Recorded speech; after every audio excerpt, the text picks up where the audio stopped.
తండ్రి, సజీవుడు అనేటువంటి మా యేసయ్య, మీరు సజీవులై ఉన్నారు కనుకనే మమ్మల్ని కూడా తండ్రి సజీవులుగా చేసి అయ్యా ఈ సంవత్సరం మీ మార్గాల్లో మేము స్థిరపడి మీ పరిశుద్ధతలో, మీ పవిత్రతలో, మీ నీతిలో, మీ యథార్థతలో, మీ నమ్మకత్వంలో మేము వర్తిల్లాలని, విశ్వాసంలో ప్రకాశించాలని మాకు ఈ సమయాన్ని మీరు అనుకూలపరిచారని నేను మనసారా మిమ్మల్ని స్తుతిస్తున్నానయ్యా. ఈ ముందున్న సమయం మీ హస్తాలకు అప్పగించుకుంటున్నాం అయ్యా. మీ ఆలోచనతో నడిపించి మా ఇంటి తెచ్చుకుంటాను నమ్ముతున్నాం. మీ బిడ్డలందరినీ సన్నిధికి వచ్చారు. నీవు మా దేవుడివి నాయన, మేము నీ ప్రజలము. వాక్యం మీది, మీరు మాట్లాడితే మేము వినగలుగుతాం అయ్యా. మీ మాటలు వెల్లడవుతున్నప్పుడే వెలుగును తెలివిని కలిగించి మా హృదయాల్లో మేము పాపులమని చెప్పిన ఆయన అయ్యా గుర్తించి తండ్రి మా పాపాన్ని జ్ఞాపకం వచ్చినట్టుగా తండ్రి నీ ఎదుట పశ్చాత్తాపడి మారు మనసు పొందే కృపతో మీరు నింపి నడిపిస్తారు. నమ్ముతూ వినే చెవులు గ్రహించే మనసు మాకు దయచేయమని యేసుక్రీస్తు ప్రభు పరిశుద్ధమైన నామాన ప్రార్థించి నిన్ను అడిగి పొందుకున్నాం మా తండ్రి, ఆమేన్. కూర్చుందాం.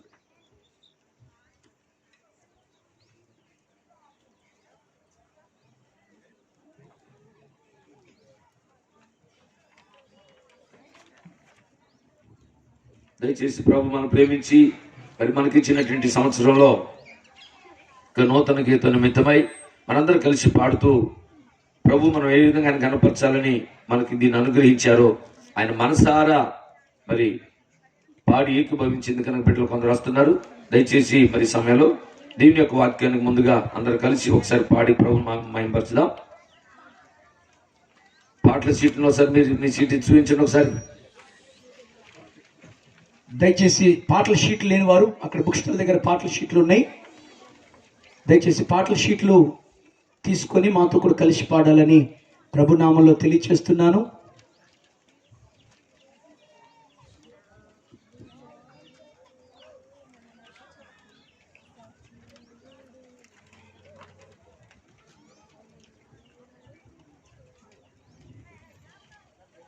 స్తోత్రం స్తోత్రం. చెప్పలు కొడదాం అందరం.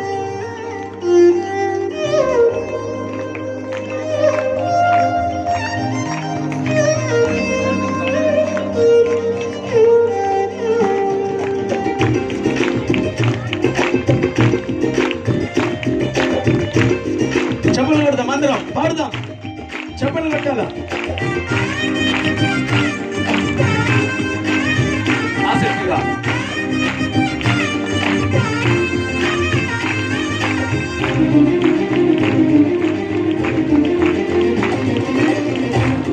విమోచకుడు సజీవుడు నన్ను నడిపించును నజరేయుడు. విమోచకుడు సజీవుడు, మన యేసయ్య సజీవుడు, నన్ను నడిపించును నజరేయుడు. అందరు పాడుదాం. కొనుకడు నిదురపోడు యేసు, నిరతము నన్ను కాయును. కొనుకడు నిదురపోడు యేసు, నిరతము నన్ను కాయును. ఆరాధనా ఆరాధనా ఆమేన్ ఆమేన్. ఆరాధనా ఆరాధనా. విమోచకుడు సజీవుడు.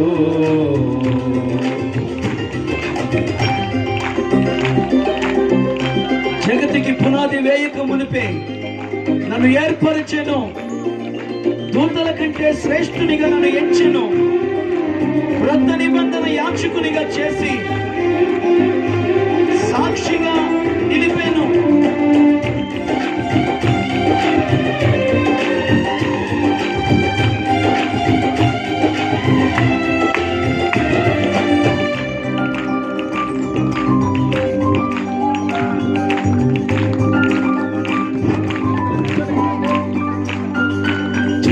జగతికి పునాది వేయక ముందే నన్ను ఏర్పరచెను,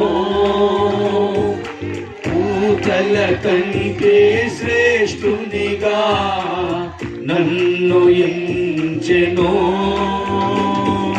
జగతికి పునాది వేయక గట్టిగా పాడదాం అందరం. నన్ను మీ స్వరం వినపడట్లా.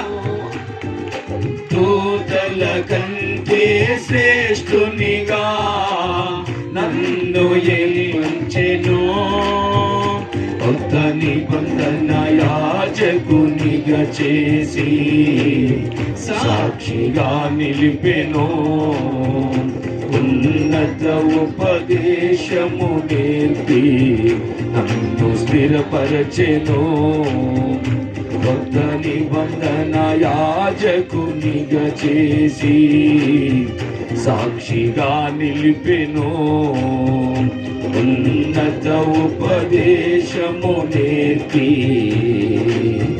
నన్ను స్థిరపరచెను.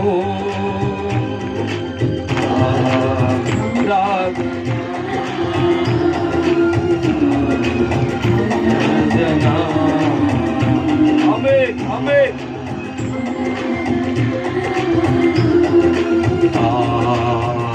ఆరాధనా ఆసక్తిగా అందరూ ఆర్పాడంతో. విమోచకుడు సజీవుడు, శ్రమలలో నా శోధనలో నన్ను బలపరిచెను, విశ్వాస పోరాటములో నిలిపి నాకు విజయము జయమిచ్చెను. సైన్యాధిపతివై ఊరేగించుచు రాజువై నడిచినావు, నీ క్రియలను నేను ప్రకటింప మహిమాత్మతో నింపినావు. వెనకాల ఉన్న వారు చప్పట్లు కొట్టాలి.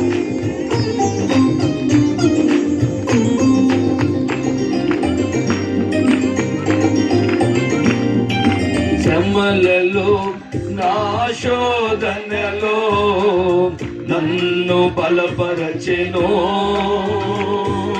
విశ్వాస పోరాటములో నిలిపి నాకు జయమిచ్చెను. శ్రమలలో నా శోధనలో నన్ను బలపరచెను, విశ్వాస పోరాటములో నిలిపి నాకు జయమిచ్చెను. సైన్యాధిపతివై ఊరేగించుచు రాజువై నడచినావు, ఈ క్రియలను నేను ప్రకటింప నింపినావు. సైన్యాధిపతివై ఊరేగించుచు రాజువై నడచినావు, ఈ క్రియలను నేను ప్రకటింప మహిమాత్మతో నింపినావు. ఆరాధనా చేతులెత్తి ఆరాధనా. ఆమేన్ ఆమేన్.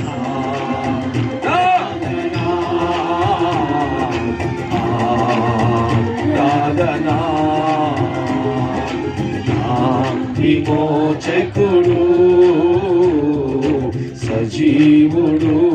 చివరి వచనం ఆసక్తి కలిగి పాడుదామా. మరణపు వ్యాధి వేధించగా నన్ను రక్షించెను, నా మార్గమంతటిలో నాకు తోడయుండెను, పెళ్ళగింపక నన్ను పడగొట్టగా కృపలో నాటెను, సియోను సింహాసనముకై నన్ను స్థాపించాడు అని ఆసక్తిగా పాడుదాం.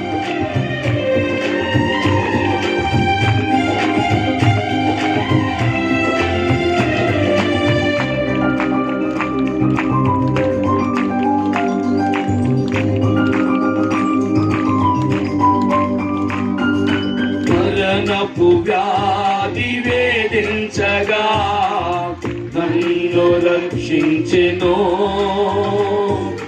నా మార్గమంతటిలో తోడయుండెను. మరణపు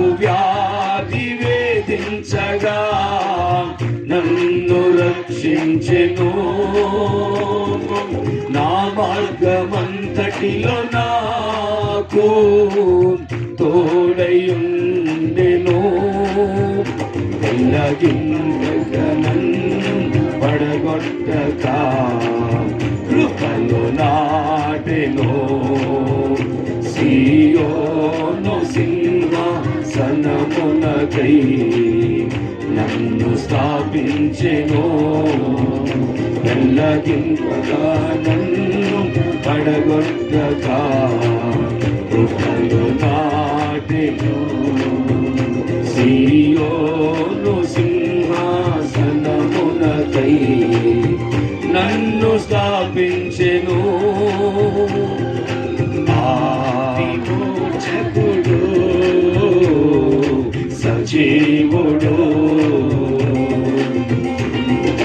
నన్ను నడిపించును నజరేయుడు విమోచకుడు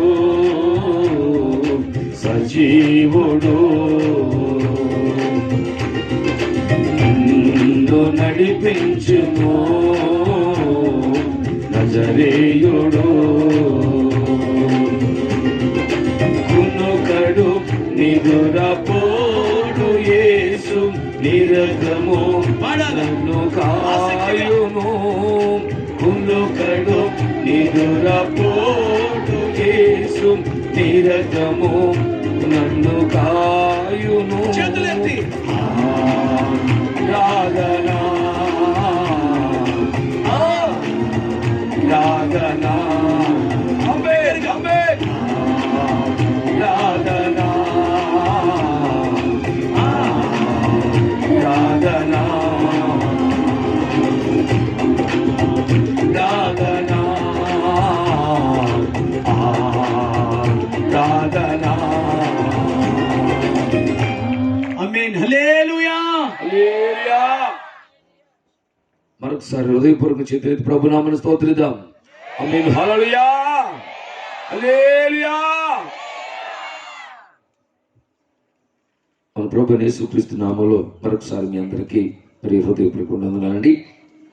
మరి మన ఆత్మీయ జీవితాల్లో ఇది మరి మనకి పండగ ఏం కాదు, కృతజ్ఞతగా దేవుడి సంవత్సరంలో మనల్ని ఉంచినందులకు ఒకరి ముఖం ఒకరు చూసుకుంటూ చిన్న కృపకై ప్రభు ఈ సమయాన్ని మనకి ఇచ్చారు. ఎందుకు ఇచ్చారు ఈ తరుణాన్ని అని అంటే మనకు నచ్చినట్లు ఉండటం కొరకు, మన ఇష్టం నెరవేర్చుకోవటం కోసమో ఈ సంవత్సరాన్ని దేవుడు మనకి ఇవ్వలేదు. నా ప్రియ బిడ్డలారా, ఈ విషయాన్ని గమనించాలి. ప్రకటన 2:21లో రాయబడినట్లుగా మారు మనసు పొందటానికి నేను దానికి సమయం ఇచ్చినానని ప్రకటన గ్రంథంలో మనం చదువుతున్నాం. కాబట్టి దేవుడిచ్చినటువంటి సమయంలో మన దేవుని యొక్క సమరూపంలోనికి అనగా ఆయన కోరుకున్నటువంటి పద్ధతిలోకి మనం మార్చబడాలని దేవుడు ఎంతో ఆశపడుతున్నాడు.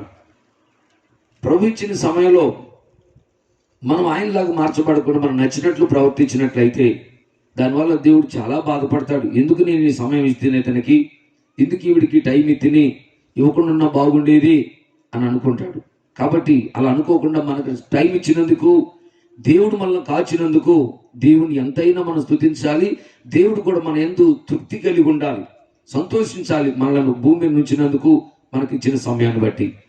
చూడండి ప్రియబిడ్డారా, మరి ఈ సంవత్సరంలో మనకి ఎదురైన పరిస్థితులు మీ అందరికీ బాగానే గుర్తున్నాయని అనుకుంటున్నాను.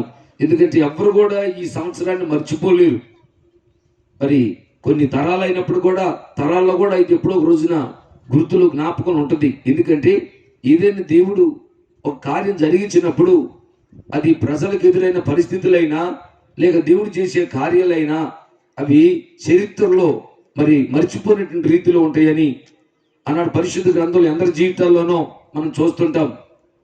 యెహోషువ కాలంలో ప్రార్థించగా సూర్యుడు ఆగాడని చదువుతూ, ఏలియా ప్రార్థించగా 3.5 సంవత్సరాలు వర్షం కురవలేదని చదువుతూ, ఆ కాలంలో ఆ ప్రజలు దేవుని మాటకు విననందున 3.5 సంవత్సరాలు భూమి మీద వర్షం కురవలేదు, మంచు అయిన వర్షం మీద పడలేదు. అది చరిత్రలో జరిగింది, మరి కెన్నడూ జరగలేదు. అందుకే దేవుడు దాన్ని రాసి పెట్టాడు. అలా ఇది కూడా చరిత్రలో అలా రాయబడినట్లుగా ముద్రగా గుర్తుంటుందని తప్పక చెప్పదు. ఎన్ని రకాలుగా మరి ఏవైనా ప్రపంచ దేశాల్లో మనుషులు ప్రతిరోజు చేసే ప్రయాణాలు ఎప్పుడైనా ఆగినాయి అంటే ఈ 2020 సంవత్సరంలో ప్రయాణాలన్నీ ఆగిపోయినాయి. విమానాలు సైతం కూడా, ట్రైన్లు సైతం అన్నీ ఆపేశారు. కారణం ఏంటంటే కరోనా. ఈ సంవత్సరంలో లేనటువంటి విధంగా సినిమాలు ఎక్కడ ఎప్పుడు మూతపడలేదు, కానీ సంవత్సరంలో మరి పూర్తిగా మోతేశారు. ఈ సంవత్సరంలో కూడా మనం ఇలాంటి పరిస్థితులను మనం చూసి ఉండలేదు. మన పితరులు కూడా చూసి ఉండకపోవచ్చు. వారు చూశారు, వారి కాలంలో ఉండాల్సింది వాళ్ళు చూశారు. కాబట్టి మరి మన జీవితంలో మనకు ముందున్న జరిగినటువంటి పరిస్థితులన్నింటినీ ఒకసారి మనం వాటికి జ్ఞాపకం ఉంచుకోవాలి. వాటిని మనం ఎప్పటికీ మర్చిపోకుండా, ఇలాంటి పరిస్థితుల్లో నేను ఈరోజు ఉన్నానంటే దేవుడు ఈ పరిస్థితులు గుండా నన్ను నడిపించాడు. ఇలాంటి పరిస్థితుల్లో, ఇలాంటి వాతావరణంలో నేను కొట్టుకుపోకుండా, పెళ్లగించబడకుండా దేవుడు నన్ను ఉంచాడు. అంటే ఆ విషయంలో నేనేం చేయాలి, నేను ఎలాగ ఉండాలి అని దాన్ని మరవకుండా కృతజ్ఞత భావంతో దేవునికి అప్పటికే మనం రుణస్థులుగా ఆయన చిత్తమంతో నెరవేర్చే బిడ్డలుగా ఉండాలని దేవుడు ఆశిస్తున్నాడు. మరి నేను ప్రభు సన్నిధిలో, ప్రభువా ఈ సంవత్సరం ఇంత భయంకరంగా ఇలాంటి పరిస్థితుల్లో ఉన్నది అయ్యా, మరి మా విషయంలో నీ చిత్తం ఏంటి? మేము ఈ సంవత్సరంలో 2021 సంవత్సరానికి మేము ఎలా నడవాలి? ఈ సంవత్సరం మమ్మలను నువ్వు పోయిన సంవత్సరం మనకి ఇచ్చిన వాగ్దానంలో మరి చీకటిలోని అనగా అన్ని జనులకు వెలుగుగా చేస్తానని చెప్పిన దేవుడు, నిన్ను పిలిచి నీ చేయి పట్టుకొని అని చెప్పినటువంటి దేవుడు మనం పిలిచాడు. చీకటిలో నుంచి పిలిచినట్లు మనం చదువుకుంటూ వచ్చాం గత రాత్రి. గడిచినటువంటి వాగ్దానం విషయంలో నా ప్రియబిడ్డలారా, మరి అని ఆ వాగ్దానానికి జ్ఞాపకం చేసుకుంటూ ప్రభువుని ప్రార్థిస్తున్నప్పుడు దేవుడిచ్చినటువంటి ఆలోచన అనగా ఈ వాక్యం ద్వారాగా ఇర్మియా గ్రంథంలో నుంచి మరి 42వ అధ్యాయం నుంచి 10వ వచనం నుంచి ప్రభు మాట్లాడిన విధానాన్ని, అనగా ఆ కాలంలో ఉన్నటువంటి ఇశ్రాయేలు ప్రజలు కూడా మరి దేవుని మాట వినకుండా వినందువలన వారు ఆ తెగులుకి, ఆ పరిస్థితులు వాళ్ళు గురైనప్పుడు బబులోని శాఖలంతా వెళ్ళిపోవడం జరిగినది. అయితే కొద్దిమంది మిగిలారు. మిగిలిన చేసి మనం కూడా కరోనాతో చాలా మంది చనిపోయినారు, కానీ మనం మిగిలిన వారితో ఆయన ఏం చెబుతున్నాడంటే, మిగిలిన శేషంతో ఏం చెబుతున్నాడంటే, మనలను దేవుడు ఏం చేస్తున్నాడంటే, మిమ్మల్ని పడగొట్టక స్థాపిత, పెళ్ళగింపక మిమ్మల్ని నాటుతా అని చెప్పంటున్నాడు. ఈ యొక్క వాక్య భావాన్ని, వాగ్దానాన్ని మనం జాగ్రత్తగా కొద్ది నిమిషాలు మనం పరిశీలించినట్లయితే, అక్కడ ఇశ్రాయేల్ ప్రజలు మరలా ఐగుప్తుకి వెళ్దామని చెప్పి మిగిలిన వారు అనుకుంటున్న సమయంలో, ఇక మనం కూడా బ్రతకమేమో, మనం కూడా చనిపోతామేమో అని వాళ్ళు అనుకున్న పరిస్థితుల్లో దేవుడు ఇర్మియా ద్వారా వాళ్ళతో మాట్లాడుతూ వాళ్ళని ఏ విధంగా స్థాపించి ఏ విధంగా నాటడానికి ఉద్దేశించాడు దేవుడు. నా ప్రియబిడ్డలారా, మన జీవితాలు కూడా సంవత్సరంలో ఈ కరోనా పరిస్థితి కావచ్చు, యాక్సిడెంట్ ద్వారా కావచ్చు, రకరకాల ప్రమాదాలు, రకరకాల భూకంపాలు, మరి తుఫాను ప్రభావము, వరద ప్రభావాలు, రకరకాల యాక్సిడెంట్, మరి విమానం కిందికి దిగుతూ వందే మాత్రం అనబడుతున్నటువంటి విమానం భారతదేశం నుంచి వెళ్ళి మరి ఆయా దేశాల్లో ఉన్న ప్రజలను తీసుకురావడానికి వెళ్ళినటువంటి విమానం కూడా సరిగ్గా మరి బెంగళూరులో ల్యాండ్ అవుతున్న సమయంలోనే సరిగ్గా మరి ఆ రన్వే నుంచి కాస్త పక్కదొలి పడిపోయి దానిలో కొంతమంది చనిపోయినట్లుగా మనం గత కాలం వింటూ వచ్చాం. ఇలా రకరకాల ప్రమాదాలు, దగ్గరకు వచ్చినటువంటి వాళ్ళు కూడా బయటపడ్డం మనం అనుకున్న వాళ్ళు సైతం కూడా ఈ పరిస్థితుల్లో చనిపోయినటువంటి వార్తలు ఎన్నో మనం చూసాం. అయితే ఈ పరిస్థితుల్లో దేవుడు ఈ వాక్యం ద్వారాగా మరి నా పరిస్థితి ఎలాగుంటది, రేపు నాకు అప్పగించినటువంటి పరిచర్య, మరి విశ్వాసం బిడ్డల పరిస్థితి ఎలాగుంటాయి, ఎందుకంటే చాలా ఆత్మీయంగా దగ్గరగా ఉండి కరోనాలో నాకు దగ్గరగా ఉండి, అయ్యా మీరు ఏం తింటున్నారు, మీరు తిన్నారా, మీకు ఉన్నదా లేదని చెప్పి మరి నా దగ్గరకు వచ్చి నన్ను అడిగి నాకు ఆ దినానికి కావలసినవి, నాకు లేక ఒక నెలకు సరిపోయినవి నా దగ్గరికి తీసుకొచ్చి ఇచ్చి నన్ను పరామర్శించిన నా సహోదరులు తాను కూడా మహిమలో చేర్చబడ్డారు. అలాంటి మంచి ఆత్మీయులు, అనగా ఆత్మీయులు నీతిమంతులే కొనుక్కోబడేది, నీతిమంతులే పిలువబడేది. అలాంటి పరిస్థితులు ఆత్మీయులు సైతం పిలువబడినటువంటి దినాల్లో మరి దేవుడు మనల్ని ఉంచాడంటే మన గొప్ప కాదు, మన నీతి కాదు. ఇదిగో ఈ వాగ్దానాన్ని గట్టిగా మన ఈ సంవత్సరం చేత పట్టుకొని ప్రభువులో చక్కగా ఆయన నడిపించిన పద్ధతిలో స్థాపించబడి స్థిరపడినట్లయితే, ఆయన ఎక్కడైతే మనం నాటాలను ఉద్దేశించాడో, ఎక్కడైతే స్థిరపరచాలని ఉద్దేశించాడో, ఏ స్థలంలోనైతే నాటాలను కోరుకున్నాడో అక్కడే ప్రభుత్వం వరకు కూడా మనం స్థిరంగా ఉండాలని ప్రభు ఆశపడుతున్నాడు. చూడండి, పరిశుద్ధ గ్రంథంలో ఇర్మియా గ్రంథం ఒకసారి చదువుకుందాం.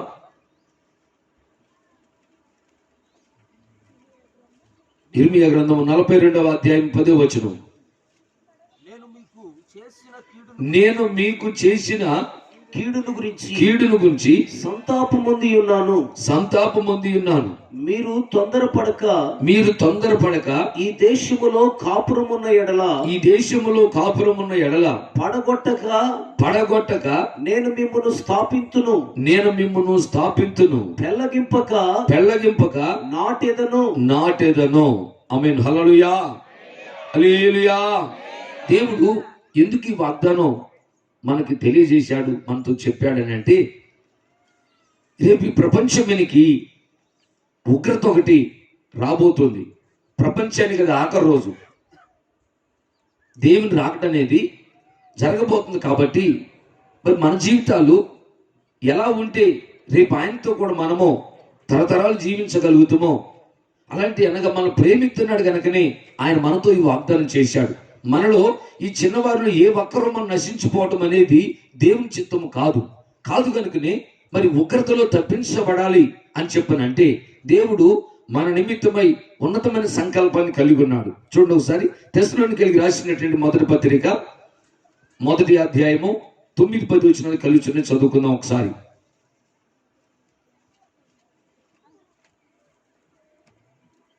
అందరిది చూడండి. తెస్సలోనికీయులకు రాసినటువంటి మొదటి పత్రిక 1వ అధ్యాయము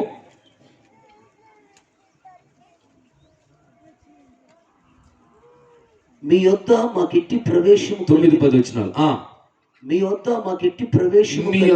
మాకెట్టి ప్రవేశము కలిగినో అక్కడి జనులు మమ్మను గురించి తెలియచెప్పుచున్నారు.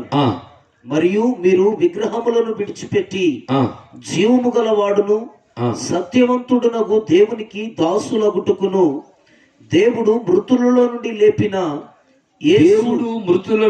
లేపిన యేసు అనగా రాబోవు ఉగ్రత నుండి మనలను తప్పించుచున్న ఆయన కుమారుడైన యేసు పరలోకము నుండి వచ్చునని ఎదురు చూచుటకును మీరెలాగూ దేవుని వైపునకు తిరుగుతురో ఆ సంగతి వారే తెలియచేయుచున్నారు. ఆమేన్. హల్లెలూయా, హల్లెలూయా. చూడండి ప్రియబిడ్డలారా, ఇక్కడ గమనిస్తే తండ్రి అనే దేవుడు ప్రపంచం మీదకి రాబోతున్నటువంటి ఉగ్రత అంటే చాలా మంది సావే జీవితానికి ముగింపు అనుకుంటున్నారు. కరోనా వచ్చి చనిపోయినా, కరోనా రాకుండా చనిపోయినా సావు అనేది ముగింపు కాదు. మరొకటి ఉంది, మరొక మరణం ఉంది, మరొక జీవితం ఉంది. మనం దాన్నే గమనించాలి. యేసు ప్రభు వారు మనకిచ్చిన రక్షణ భాగ్యం కూడా మనం జాగ్రత్త గమనిస్తే, అనగా ప్రపంచం మీదకి ఉగ్రత అనేది రాబోతుంది. ఆ ఉగ్రతలో మనము నశించి నరకానికి వెళ్ళిపోకుండా మన ఆత్మలో తప్పించడానికి ఆయన యేసు అనే రక్షకుని పంపించాడు. హల్లెలూయా, హల్లెలూయా. ఇప్పుడు సంఘంగా పిలువబడుతున్న మన జీవితాల్లో మనం ఏం చేయాలని కోరుకున్నాడు దేవుడు అని చెబుతున్నాడు కదా. పడగొట్టక మిమ్మల్ని స్థాపించును అన్నాడు. స్థాపించడం అన్నా మరి స్థిరపరచడం అన్నా దగ్గరగా ఉంటాయి. నాటడం అనేదేమో ఆరంభంగా కనపడుతుంది, స్థాపించబడినదేమో ఇక అది కదలదు, అది స్థిరముగా ఉంటది. మనకు జాగ్రత్త గమనిస్తే దేవుని ఉద్దేశం ఏంటంటే మనలను ఎక్కడికి తీసుకొచ్చాడు ఈ సంవత్సరం అంటే ఆయన ఉద్దేశం ఏంటంటే పెళ్ళగించకుండా, అనగా పెళ్ళగించబడిన జీవితంలో ఉండకుండా, పెళ్ళగించబడితే మనం ఏమైపోతామంటే నరకానికి వెళ్ళిపోతాం. మనం ఇక్కడి నుంచి పెళ్ళగించబడితే సంఘ సహవాసంలో నుంచి, అపోస్తలుల బోధలో నుంచి మనం పెళ్ళగించబడితే ఎక్కడికి వెళ్ళిపోతామంటే వారు నరకానికి వెళ్ళిపోతాం. అయితే దేవుడి ఉద్దేశం ఏంటంటే మనం పెళ్ళగించకుండా ఆయనలో నాటి మనం స్థిరపరచాలని, మనం స్థాపించాలని కృపలో నాటినట్లుగా మనం చదువుతున్నాం.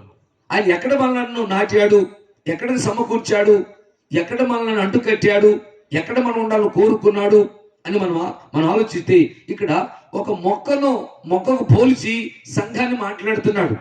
సంఘాన్ని గురించి ఏమని మాట్లాడుతున్నా సంఘం అనేది ఎలాగ ఉండాలంటే అంటే ఒక మొక్కని ఎలాగైతే మనం నాటుతామో అలా మనలను నాటినట్లుగా మరి వాక్యం తెలియజేస్తుంది. పరిశుద్ధ గ్రంథం చదివితే మరి మనకంటే ముందు వెళ్ళిపోయిన కాకుండా ఉన్న మనం ఏం చేయాలని దేవుడు ఆశపడుతున్నాడంటే, నాటబడిన మనము ఏం చేయాలంట? నాటబడిన మనము కిందికి వేరు తన్నాలి, మీదికి ఎదగాలి. చదువున్నాను సరే యెషయా గ్రంథము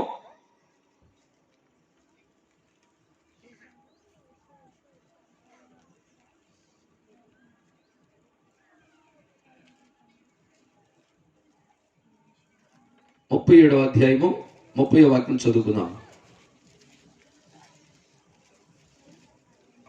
39 37వ అధ్యాయము 31వ వచనం. యెషయా గ్రంథము 37వ అధ్యాయము 31వ వచనం. యూదా వంశములో తప్పించుకొనిన శేషము, యూదా వంశములో తప్పించుకొనిన శేషము. అందరికీ చూడండి, యెషయా గ్రంథము 37వ అధ్యాయము 31వ వాక్యం. యూదా వంశములో తప్పించుకొని యూదా వంశములో తప్పించుకొనిన శేషము ఇంకను క్రిందికి వేరు తన్ని మీదికి ఎదిగి ఫలించును. శేషించువారు యెరూషలేములో నుండి బయలుదేరుదురు. తప్పించుకొనిన వారు సీయోను కొండల నుండి బయలుదేరుదురు. ఆమేన్. హల్లెలూయా, హల్లెలూయా. చూడండి ప్రియబిడ్డలారా, ఈ ప్రపంచం మీదకి ఉగ్రత ఒకటి రాబోతుంది. అంటే జాగ్రత్త గమనించండి, కరోనా కంటే పవర్ఫుల్ అయినటువంటి మరొకటి ఉంది. కరోనాని ముగింపుని అనుకోమాకండి, దానికంటే ఇంకా వేగంగా కరోనా ఇక్కడే చంపింది మనను. కరోనా దేని చంపింది? శరీరాన్నే. కానీ కరోనా కంటే నీ శరీరాన్ని, నీ ఆత్మను రెంటిని నరకంలో సిద్ధపరిచేది ఏంటంటే, అది దాని నుంచి తప్పించడానికి యేసు ప్రభువు లోకంలోకి వచ్చారు. ఇప్పుడు మనము శరీరానికి ఉన్న మరణం అందరికీ సంప్రాప్తమైంది. ఏదో ఒక రకంగా కరోనా వచ్చినా లేకపోతే ఆరోగ్యం బాగాలేకపోయినా ఏదో ఒక రకంగా చనిపోద్ది ఈ శరీరం. అయితే లోపట ఉన్న ఆత్మ, తరతరాలు ఈ ఆత్మ నరకంలో కాలకుండా ఉండడానికి దేవాతి దేవుడు ఒక చక్కటి మార్గాన్ని మనకు నిర్ణయించాడు. అదేంటంటే, ప్రభు అయినటువంటి యేసు క్రీస్తులోని సంఘంగా పిలువబడి మనము నాటబడాలి. యేసులో ఎవరైతే నాటబడతారో, క్రీస్తులో ఎవరైతే స్థాపించబడతారో, క్రీస్తులో ఎవరైతే స్థిరపరచబడతారో, అందుకని అంటున్నాడు, పెళ్ళగింపు మరి పడగొట్టక మిమ్మలను స్థాపించును, పెళ్ళగింపక మిమ్మల్ని నాటేదను అని చెప్పి అంటున్నాడు. అంటే ఎక్కడ మనల్ని స్థాపిస్తున్నాడు దేవుడు? ఎక్కడో స్థాపిస్తే, లేకపోతే మరి 1000 ఎకరాల భూమిలో నీకు సమకూర్చి ఇచ్చి నేను దాంట్లో స్థిరపరిచాడు అనుకోండి, లేకపోతే కొన్ని కోట్ల రూపాయలు నీకు సిద్ధపరిచి నిన్ను కోట్ల రూపాయలకు అధినేతగా చేశాడు అనుకోండి, ప్రపంచంలో దేంట్లో ఒక గొప్పదానికి నేను సిద్ధపరిచినట్లయితే, ప్రియబిడ్డలారా, వాక్యం ఏం చెప్తుందంటే, సామెతల గ్రంథంలో 11వ అధ్యాయము 4వ వాక్యం చదువుకుందాం. ఉగ్రత దినమున, సామెతల గ్రంథము 11వ అధ్యాయము 4వ వచనం.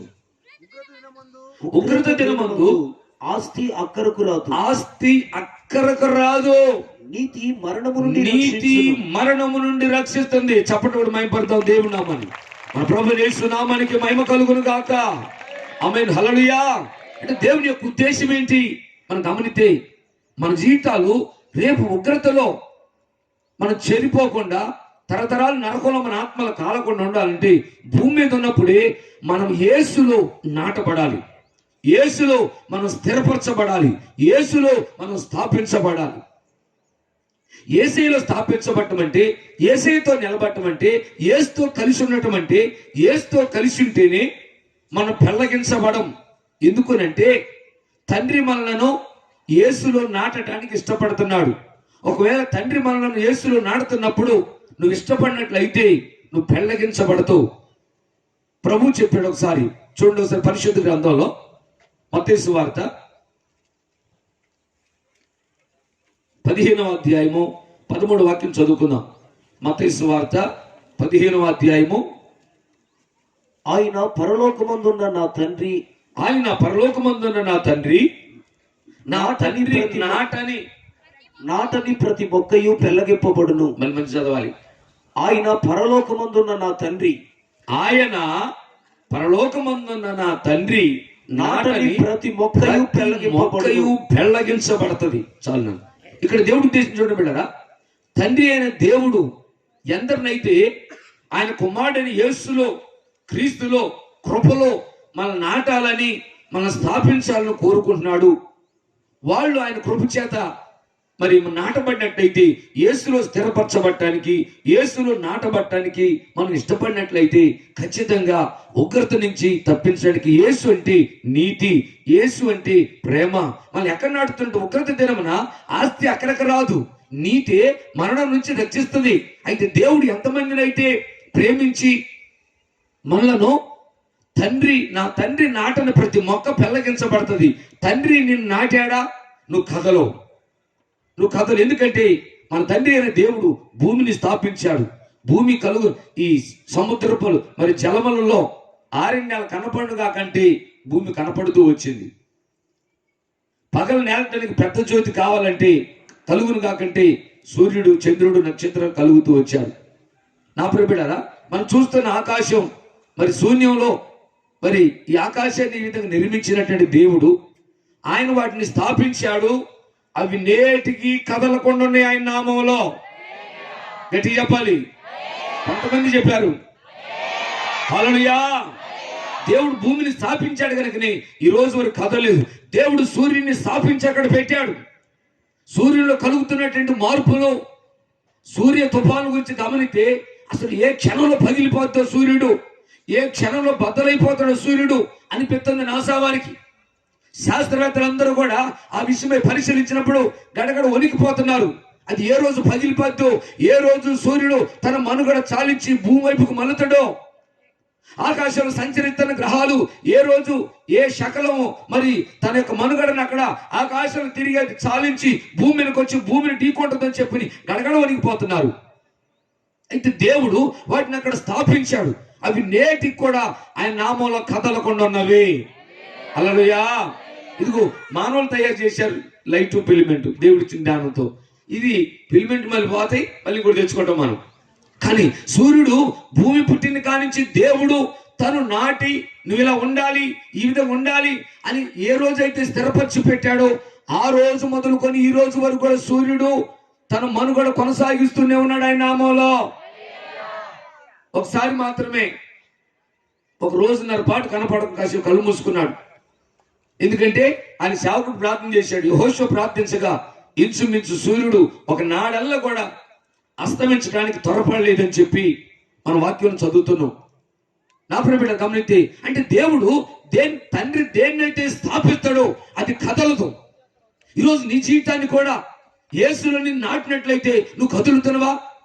నువ్వు తండ్రి చేత నాటబడ్డవా లేదా? నువ్వు నాటబడిన వ్యక్తి అయితే నువ్వు కదులుతున్నావంటే చూడండి, పరిశుద్ధ గ్రంథం మనం గమనిస్తే యేసు ప్రభుత్వనే మనల్ని ఎక్కడ పిలిచాడంటే యేసు సహవాసానికి పిలిచాడు. యేసుతో అంటుకట్టబడాలి, యేసులో సమకూర్చబడాలి, యేసులో నాటబడాలి, యేసులో స్థాపించబడాలి. మనం ఎక్కడో లోకంలో మన జీవితాన్ని ఎక్కడ తీసుకొచ్చిందంటే యేసు నొద్దకు తీసుకొచ్చాడు. చదవండి ఒకసారి. కొరింథీయులకు రాసిన మొదటి పత్రిక 1వ అధ్యాయము 9వ వాక్యం చదువుకుందాం ఒకసారి.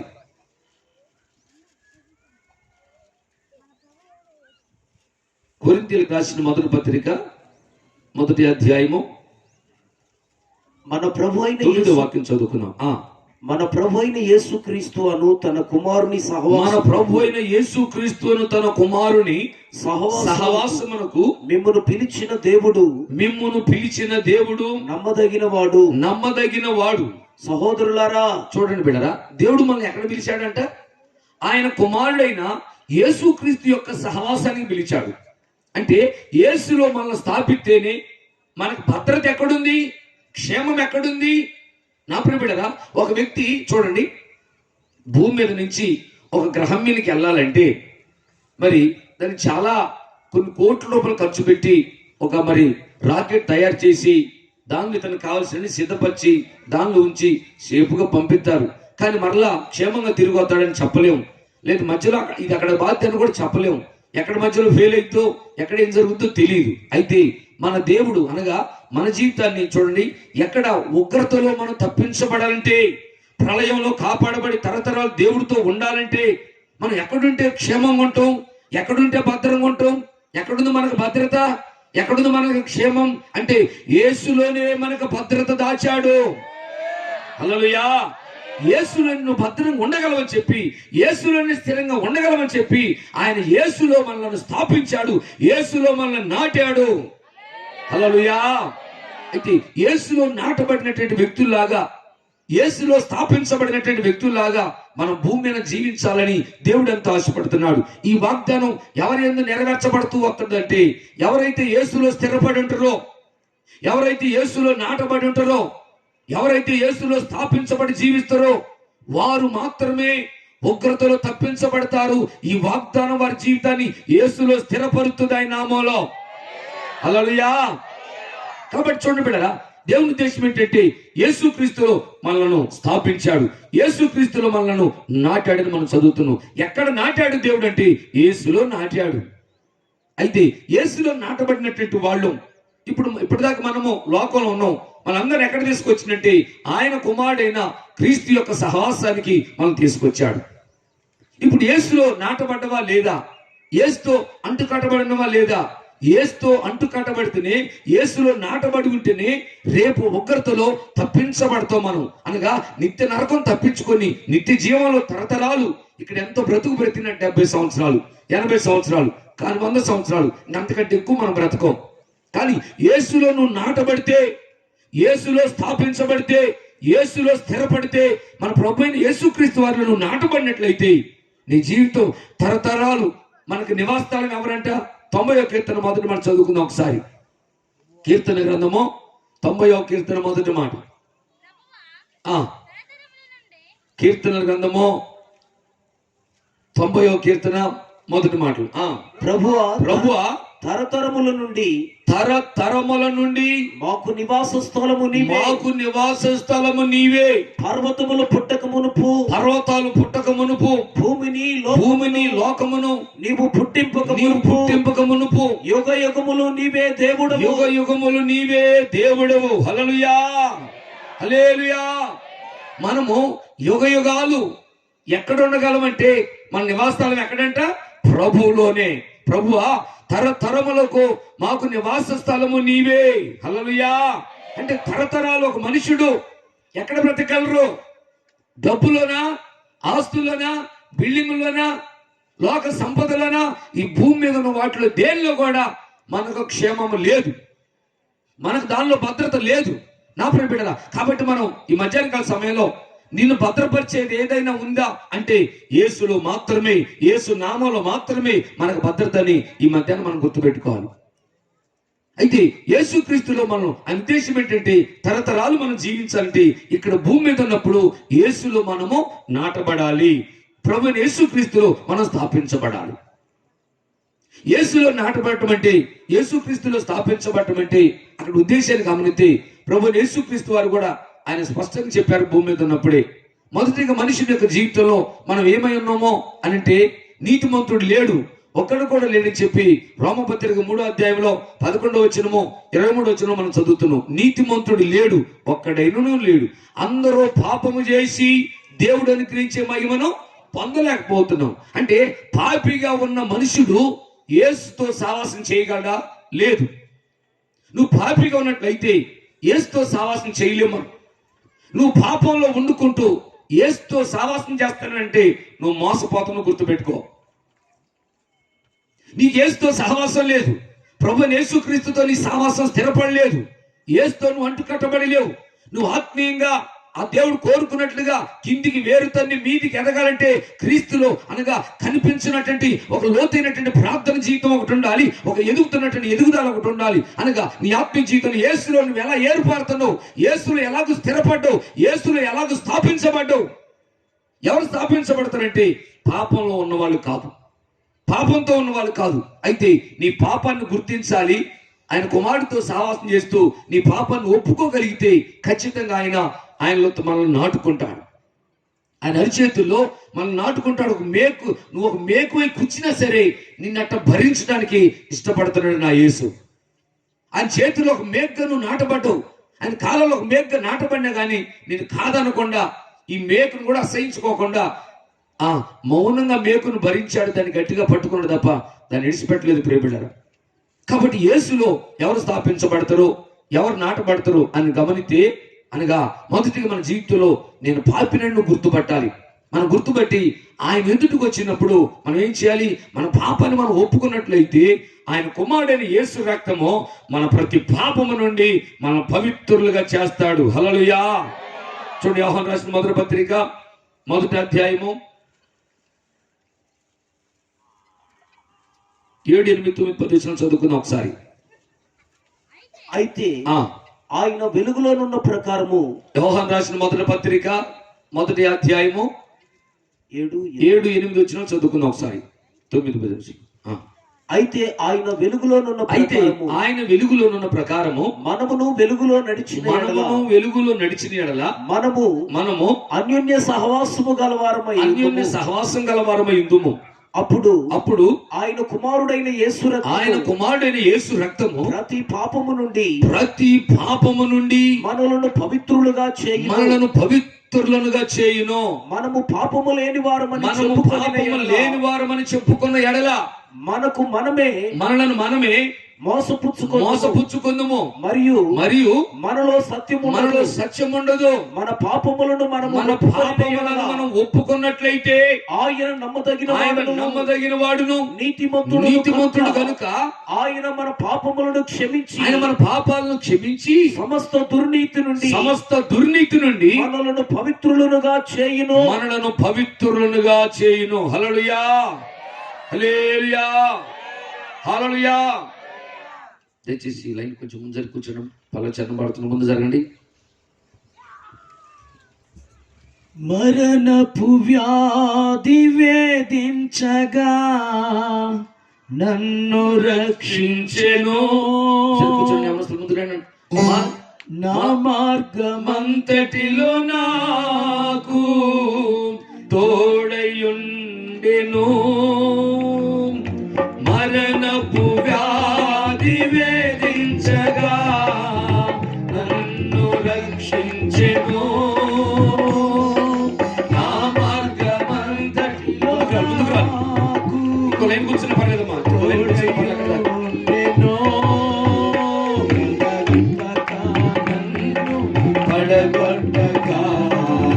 కృపలు నాటెను. సియోను సింహాసనమునకై నన్ను స్థాపించెను. తెలవిపక నన్ను పడగొట్టక కృపలు నాటెను. సియోను సింహాసనమునకు నన్ను స్థాపించెను. రాధనా రాధనా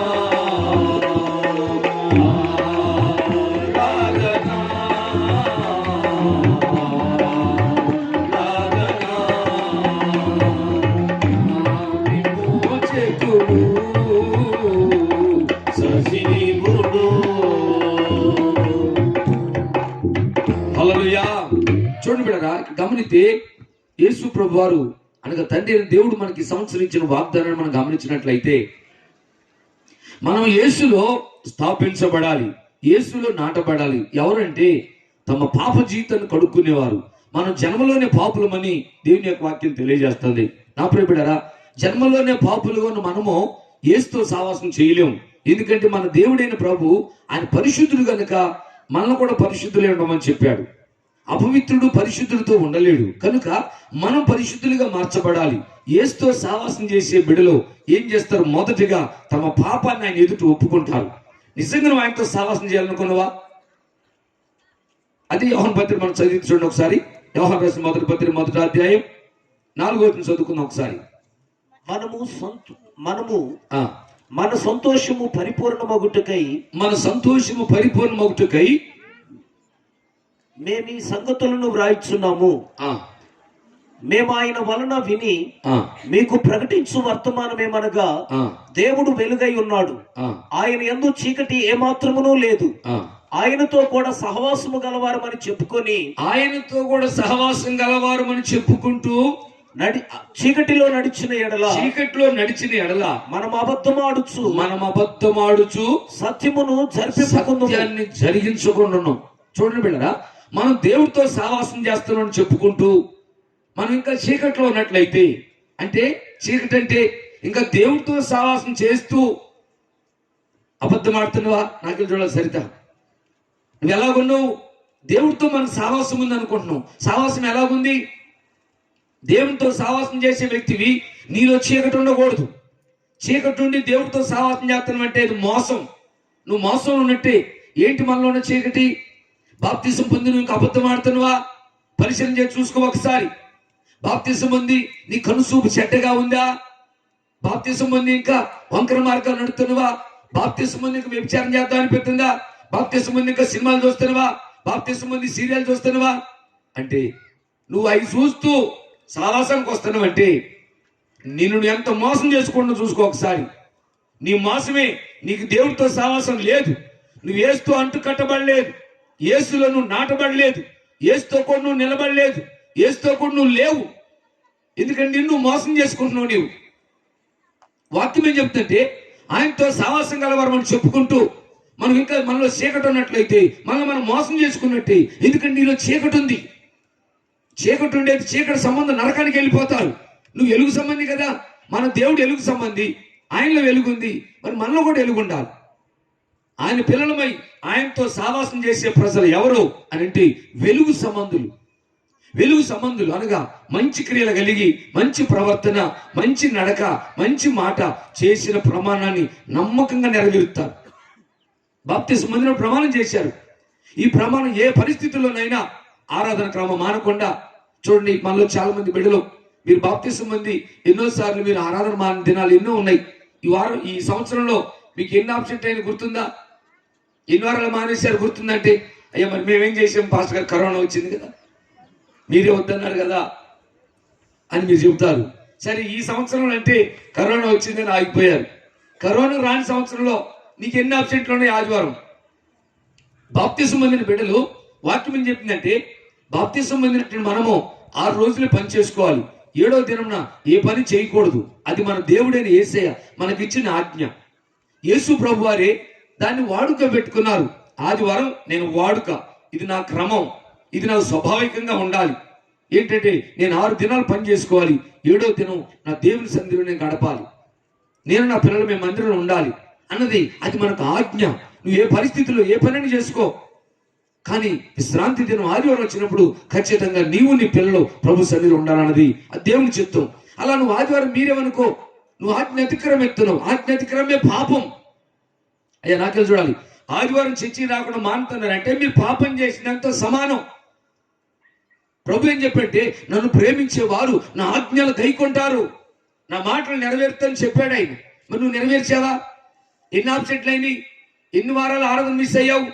అలా ఆజ్ఞ అతిక్రమమే కూడా మన జీవితంలో పాపం అని మనకు బైబిల్ చెబుతుంది. అలాంటప్పుడు మరి ఇలా ఆజ్ఞ అతిక్రమిస్తూ నువ్వు దేవుడితో ఎక్కడ సహవాసం చేస్తున్నావు? ఏది క్రీస్తుతో నీకున్న సహవాసం?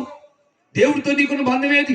యేసుతో ఉంటేనే ఉగ్రతలో తప్పించబడతావు. యేసుతో సహవాసం లేకపోతే ఉగ్రతలో తప్పించబడు. ఉగ్రత నుంచి కాపాడబడాలంటే దేవుడు ఎందుకు మనకు ఈ వాగ్దానం ఇచ్చాడంటే ఉగ్రత నుంచి మనం తప్పించాలని, ఉగ్రత నుంచి కాపాడబడాలంటే ఖచ్చితంగా భూమి మీద ఉన్నప్పుడే యేసులో స్థాపించబడాలి, యేసులో నాటబడాలని దేవుని యొక్క సంకల్పం.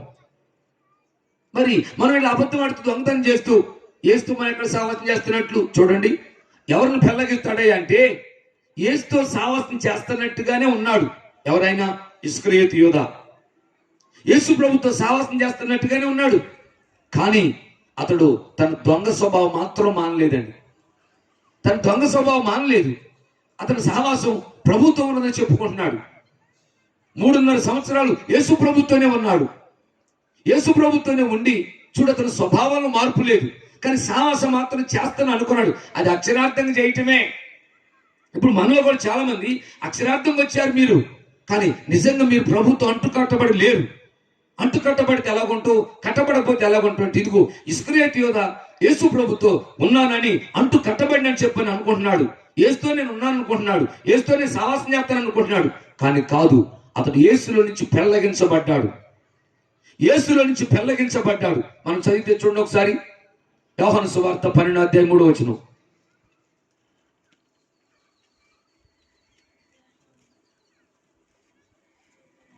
చదువు. అప్పుడు మరియ మిక్కిలి విలువ గల అచ్చ జటమాంసి అత్తరు ఒక సేరున్నర ఎత్తు తీసుకొని యేసు పాదములకు పూసి తన తల వెంట్రుకలతో ఆయన పాదములు తుడిచెను. ఇల్లు ఆ అత్తరు వాసనతో నిండెను. ఆయన శిష్యులలో ఒకడు అనగా ఆయనను అప్పగించనై ఉన్న ఇస్కరియోతు యోధ ఈ అత్తరెందుకు 300 దీనారములకు అమ్మి పేదలకు ఇవ్వలేదని అనెను. వాడు అలాగు చెప్పినది పేదల మీద శ్రద్ధ కలిగి కాదంట. వాడు దొంగ అయి తన దగ్గర డబ్బు సంచి ఉన్నందున అందులో వేయబడినది వచ్చెను కనుక అలాగు చెప్పాడు. కాబట్టి చాలు. ఇతడు యేసులో లేడు, కానీ యేసు ప్రభుత్వనే ఉన్నాడు. 3.5 సంవత్సరాలు ప్రభుత్వనే ఉన్నాడు. నా ప్రియ బిడ్డలారా, ఈరోజు నువ్వు ఒకసారి ఆలోచించి, నువ్వు యేసు ప్రభులో స్థాపించబడితేనే, యేసులో నువ్వు నాటబడితే తప్ప మనకి ఉగ్రత నుంచి తప్పించుకోలేవు.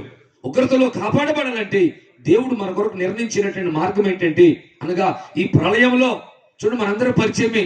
ఒకసారి దేవుడు మరి భూమి మీద ప్రజలు విస్తరించడం ఆరంభించినటువంటి ప్రారంభ దినాల్లో అప్పటికి ఇంకా సరిగ్గా ఖండాలు విభజించబడలేదు, సరిగ్గా దేశాలు కూడా అంతగా విభజించబడలేదు.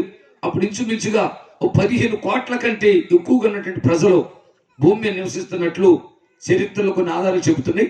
మరి ఆ సమయంలో భూమి మీద ఉన్న ప్రజలు దేవుడితో సావాసం అనేది లేకుండా భయంకరంగా ఈ లోకానికి సంబంధించినటువంటి వాటితో అంటు పెట్టుకొని, వాటితో సాహసం కలిగి తినటానికి, త్రాగటానికి, వ్యభిచరించడానికి, మోసం చేయటానికి, అన్యాయం చేయటానికి దీనికి తలపడి 100% 90% అక్రమమైన జీవితంలో, పాపపు జీవితంలోనే మనుషులందరూ బ్రతుకుతూ వచ్చిన విధానాన్ని బట్టి దేవుడు ఆ కాల ప్రజలను మరి చూసి, అబ్బా ఇలాగైతే మరి భూమి అంతా కూడా కష్టమైపోద్ది, భూమండలం కూడా ఉండదు, ఇది కూడా పగిలిపోద్ది అని చెప్పని ఆ తరాన్ని ఏం చేశాడంటే, మరి ఆ తరాన్ని జలప్రళయంలో వాళ్ళ మొత్తాన్ని తుడిచేద్దాను ఒక ఉద్దేశంతో ఆయన ఒక నిర్ణయం చేశాడు.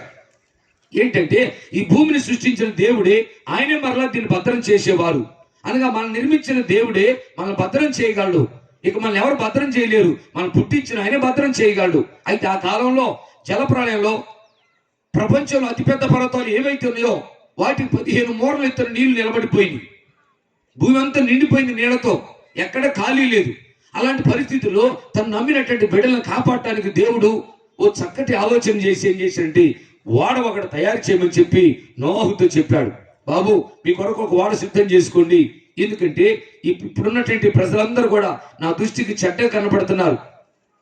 నరుల హృదయాలోచన వాళ్ళ బాల్య నుంచి చెడిపోయింది, పాపంతో నిండిపోయారు. కాబట్టి నేను ఈ ప్రజలను ఈ భూమి మీద తుడిచేద్దాం అనుకుంటున్నాను. కాబట్టి నీ ఒక్కడవే నా ఎదుటి నీతిమంతులు కనబడుతున్నావు. కాబట్టి నీ ఇంటి వారి రక్షణ కొరకు ఒక వాడను సిద్ధం చేసుకోమని చెప్పాడు. చూడు, ఆ వాడ కట్టిన తర్వాతకి ఆ వాడలో ప్రవేశించింది రక్షించబడ్డాయి. ఆ వాడలో ఉన్న వాళ్ళే కాపాడబడ్డారు. ఇక భూమి మీద ఉన్న పక్షుల్లో కానీ, జంతువుల్లో కానీ, మృగాల్లో కానీ ఏది కూడా లేదు, అన్ని చనిపోయినాయి ఆ జలప్రళయంలో. ఒక నోవాహు కుటుంబమే రక్షించబడుతూ వచ్చింది. అలాగే ఈ ప్రపంచానికి అలాంటి ఉగ్రత, అది జలప్రళయం వచ్చింది. తర్వాత సొదొమ గొమొర పట్టణాల్లో అగ్ని గంధకాలు కురిసినాయి. అక్కడ కూడా లోతు కుటుంబం తప్ప మరి ఎవరు కూడా తప్పించబడలేదు. ఈ రోజు కూడా మరి దేవుడు మనకిచ్చే మరి కృప ఏంటంటే, ఆ దినాల్లో దేవుడు ఉద్దేశం చూడండి, లోతు దినాల్లో జరిగినట్లు, మరి నోవాహు దినాల్లో జరిగినట్లు మనిషి కుమారుడి దినాల్లో జరగబోతుందని చెప్పి ఆయన స్పష్టంగా ముందే చెప్పారు ఈ విషయాన్ని. అందుకే ఇప్పుడు ప్రభువైన యేసుక్రీస్తు వారు మనిషి కుమారుడు దినాల్లోకి మనం వచ్చినాం. కాబట్టి ఇప్పుడును లోతు దినాల్లో జరిగినట్టుగానే ఇప్పుడు కూడా జరుగుతుంది. ఎలా జరుగుతుందంటే, మనుషులు తింటూ, తాగుతూ, అబద్ధమాడుతూ, వ్యభిచారం చేస్తూ, మోసం చేస్తూ, తమకు నచ్చినట్లుగా ప్రవర్తిస్తూ వస్తున్నారు. తమ సొంత ఆశను నెరవేర్చుకున్నారు. బాప్తిసం పొంది కూడా, బాప్తిసం పొందక ముందు ఏ క్రియలు ఉన్నాయో బాప్తిసం పొందా కూడా అవే క్రియలు కనపడుతున్నాయి. అందువల్ల అలాంటి క్రియలు కలిగి ఉంటే మనం యేసుతో సావాసం చేయట్లేదని మీరు గుర్తుపెట్టుకోవాలి. నీకు లేదు, నువ్వు అనుకోవటమే. నేను మందిరానికి వెళ్తున్నాను, సంస్కారం తీసుకుంటున్నాను, నేను బాప్తిసం పొందాను అని నువ్వు అనుకుంటే నువ్వు మోసపోయినట్లే. నిజంగా నువ్వు యేసుతో సహవాసం చేస్తే ఇస్కరియోతు యోధ యేసు ప్రభుతో సహవాసం చేస్తానని చెప్పుకున్నాడు, కానీ అతనిలో దొంగ స్వభావం పోలేదు. ఎక్కడ దీనికి సహవాసం? చూడండి, తండ్రి నాటుదని ఆశించాడు కానీ ఇతడు స్థిరపడటానికి ఇష్టపడలేదు. అందుకే అతడు పెళ్లగించబడ్డాడు. అతడు పెళ్లగించబడి ఏం చేశాడు? మిగతా 11 మంది మరి అపోస్తులు ప్రభు చెప్పినట్లుగా వాళ్ళు ఉన్నారు. కానీ ఈ 12వ వ్యక్తి ఏం చేశాడు తెలుసా? ఇతడు నెమ్మది లేకుండా ఆ 30 ఎండలు తీసుకెళ్లిపోయి వాళ్ళ దగ్గర పడేసి అక్కడే, అయ్యా మీరు ఇలా కొడతారు అనుకోలేదు అని చెప్పి అక్కడ వదిలిపెట్టి వెళ్ళిపోయి ఉరి పెట్టుకుని చనిపోయాడు. ఉరి పెట్టుకుని చనిపోయి నెమ్మది లేక సంతోషం లేక ఎందుకు అలా అయ్యాడు? ఎందుకు అలా చేశాడు? ఎందుకు ఉరి పెట్టుకున్నాడు అంటే అతని జీవితంలో దేవుడితో సహవాసం లేదు, యేసుక్రీస్తులో నాటబడలేదు, యేసుక్రీస్తులో స్థాపించబడలేదు. అందుకే పెళ్లగించబడ్డాడు, అందుకే మరి పెరికి వేయబడ్డాడు. రేపు మన జీవితం కూడా అదే. మరి మనం జెర్మియా గ్రంథం చదివితే ఇర్మియా గ్రంథంలో ఆయన పెళ్లగించేటువంటి గుంపు కూడా కనపడుతుంది మనకి. పెళ్లగెత్తాడు ఎప్పుడంటే నువ్వు యేసుతో అంటు కట్టబడకపోతే మనం కూడా పెళ్లగించబడతాం. అయితే యేసులో నాటబడాలని అంటే నా ప్రియ బిడ్డలారా, మొదటికి మన పాపం నుంచి మనం విడిపించబడాలి. మన పాపం నుంచి విడిపించబడి ఎలుగు సంబంధులుగా మనం మార్చబడాలి. ఎలుగు మార్చబడటమే కాదు, ప్రభువైన యేసుక్రీస్తు వారు ఎలా జీవిస్తూ వచ్చారో మనం అలా జీవించాలి. చదువును ఒకసారి యోహాను రాసిన మొదటి పత్రిక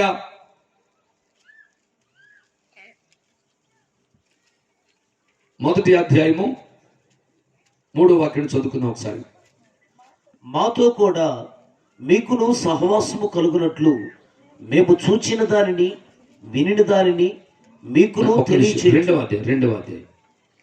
ఆ జీవము ప్రత్యక్షమైను తండ్రి యొద్ద ఉండి మాకు ప్రత్యక్షమైన ఆ నిత్య జీవమును మేము చూచి ఆ జీవమును గురించి సాక్ష్యం ఇచ్చుచు దానిని మీకు తెలియపరచుచున్నాము. మాతో కూడా మీకును సహవాసము కలుగునట్లు మేము చూచిన దానిని వినిన దానిని మీకును తెలియచేయుచున్నాము. మన సహవాసం అయితే 2వ అధ్యాయం 5-6 వచ్చిన చదువుకుందాం ఒకసారి. 2వ అధ్యాయం యోహాను రాసిన మొదటి పత్రిక ఆయన 2వ అధ్యాయము 5-6. ఆ, ఆయన వాక్యము ఆయన వాక్యము ఎవడు గైకొనునో వారిలో దేవుని ప్రేమ ఆ, నిజముగా పరిపూర్ణమాయను. ఆ, ఆయన యందు నిలిచి ఉన్నవాడని ఆయన యందు నిలిచి ఉన్నవాడనని చెప్పుకొనువాడు వాడు ఆయన ఎలాగూ నడుచుకొనెనో అలాగే అలాగే తనను నడుచుకున్న బద్ధుడై ఉన్నాడు. తనను నడుచుకున్న బద్ధుడై ఉన్నాడు. మనం ఆయన యందు ఉన్నామని మనం ఆయన యందు ఉన్నామని దీని వలన దీని వలన తెలుసుకొనుచున్నాము. హల్లెలూయా. చూడండి బిడ్డరా, యేసుతో ఉన్నామని చెప్పుకుంటూ నువ్వు చీకట్లో ఉంటే నువ్వు వాళ్ళ నుంచి పెళ్లగించబడతావు. అయితే ఆయనలో ఉన్నానని చెప్పుకునే వారు ఎలాగుంటారంటే వాళ్ళు ఆయన ఎలాగూ నడుచుకున్నాడో వాళ్ళు అలా నడుచుకోవాలి. ఆయన ఏ విధంగా జీవించాడు వాళ్ళు అలా జీవించాలి. అప్పుడు నువ్వు యేసుతో ఉన్నట్టు. అందుకే ప్రభు చెప్పాడు యోహాను సువార్త 15వ అధ్యాయంలో మరి 2వ వచనం 7వ వచనం చూడండి ఒకసారి. యోహాను సువార్త నాలో ఫలింపని ప్రతి తీగను ఆయన తీసి పారవేయును. ఫలించు ప్రతి తీగ మరి ఎక్కువగా ఫలించవలనని దానిలోని పనికిరాని తీగలను తీసివేయును. నేను మీతో చెప్పిన మాటను బట్టి మీరిప్పుడు పవిత్రులై ఉన్నారు. నా యందు నిలిచి ఉండుడి. మీ యందు నేనును నిలిచి ఉందును. తీగ ద్రాక్షవల్లిలో నిలిచి ఉంటేనే గాని అనంతట తానే ఎలాగూ ఫలింపదో అలాగే నా యందు నిలిచి ఉంటేనే కానీ మీరును ఫలింపరు. 7వ వచనం కూడా చదవండి. మీరును మీ యందు నా మాటలను నిలిచి ఉండిన ఎడల మీకేది ఇష్టమో అడుగుడి. ఒక్క నిమిషం. యేసు ప్రభులో నిలిచిన వాళ్ళు, ఆయనలో స్థాపించబడిన వారు, ఆయనలో నాటబడిన వాళ్ళు ఎవరు అంటే ఆయనలాగా జీవించే ప్రజలు, ఆయన లాంటి క్రియలు, ఆయన లాంటి మాట, ఆయన లాంటి ప్రవర్తన, ఆయన లాంటి జీవితం. మనం యేసు వలె మనం అన్ని విషయాలు నడుచుకోగలిగితే అదిగో అలా నడుచుకునే వాళ్ళే క్రీస్తులో స్థాపించబడినోళ్ళు, వాళ్ళే యేసులో నాటబడినోళ్ళు. కృపలో నాటబడటం అంటే యేసులో నాటబడాలి. దేవుడు ఎక్కడ పెళ్లగించక ఎక్కడ స్థాపిస్తాను అన్నాడు?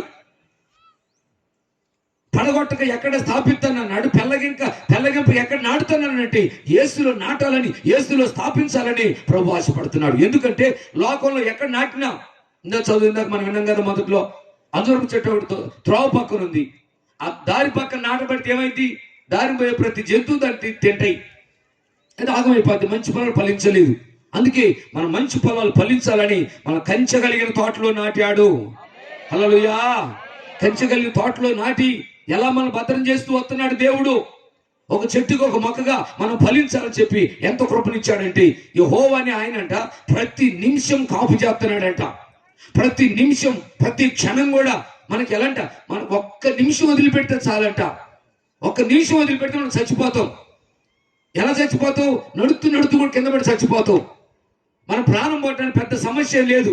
ఒక గ్లాసు నీళ్ళలో ముక్కు మూసుకుని చచ్చిపోతావు.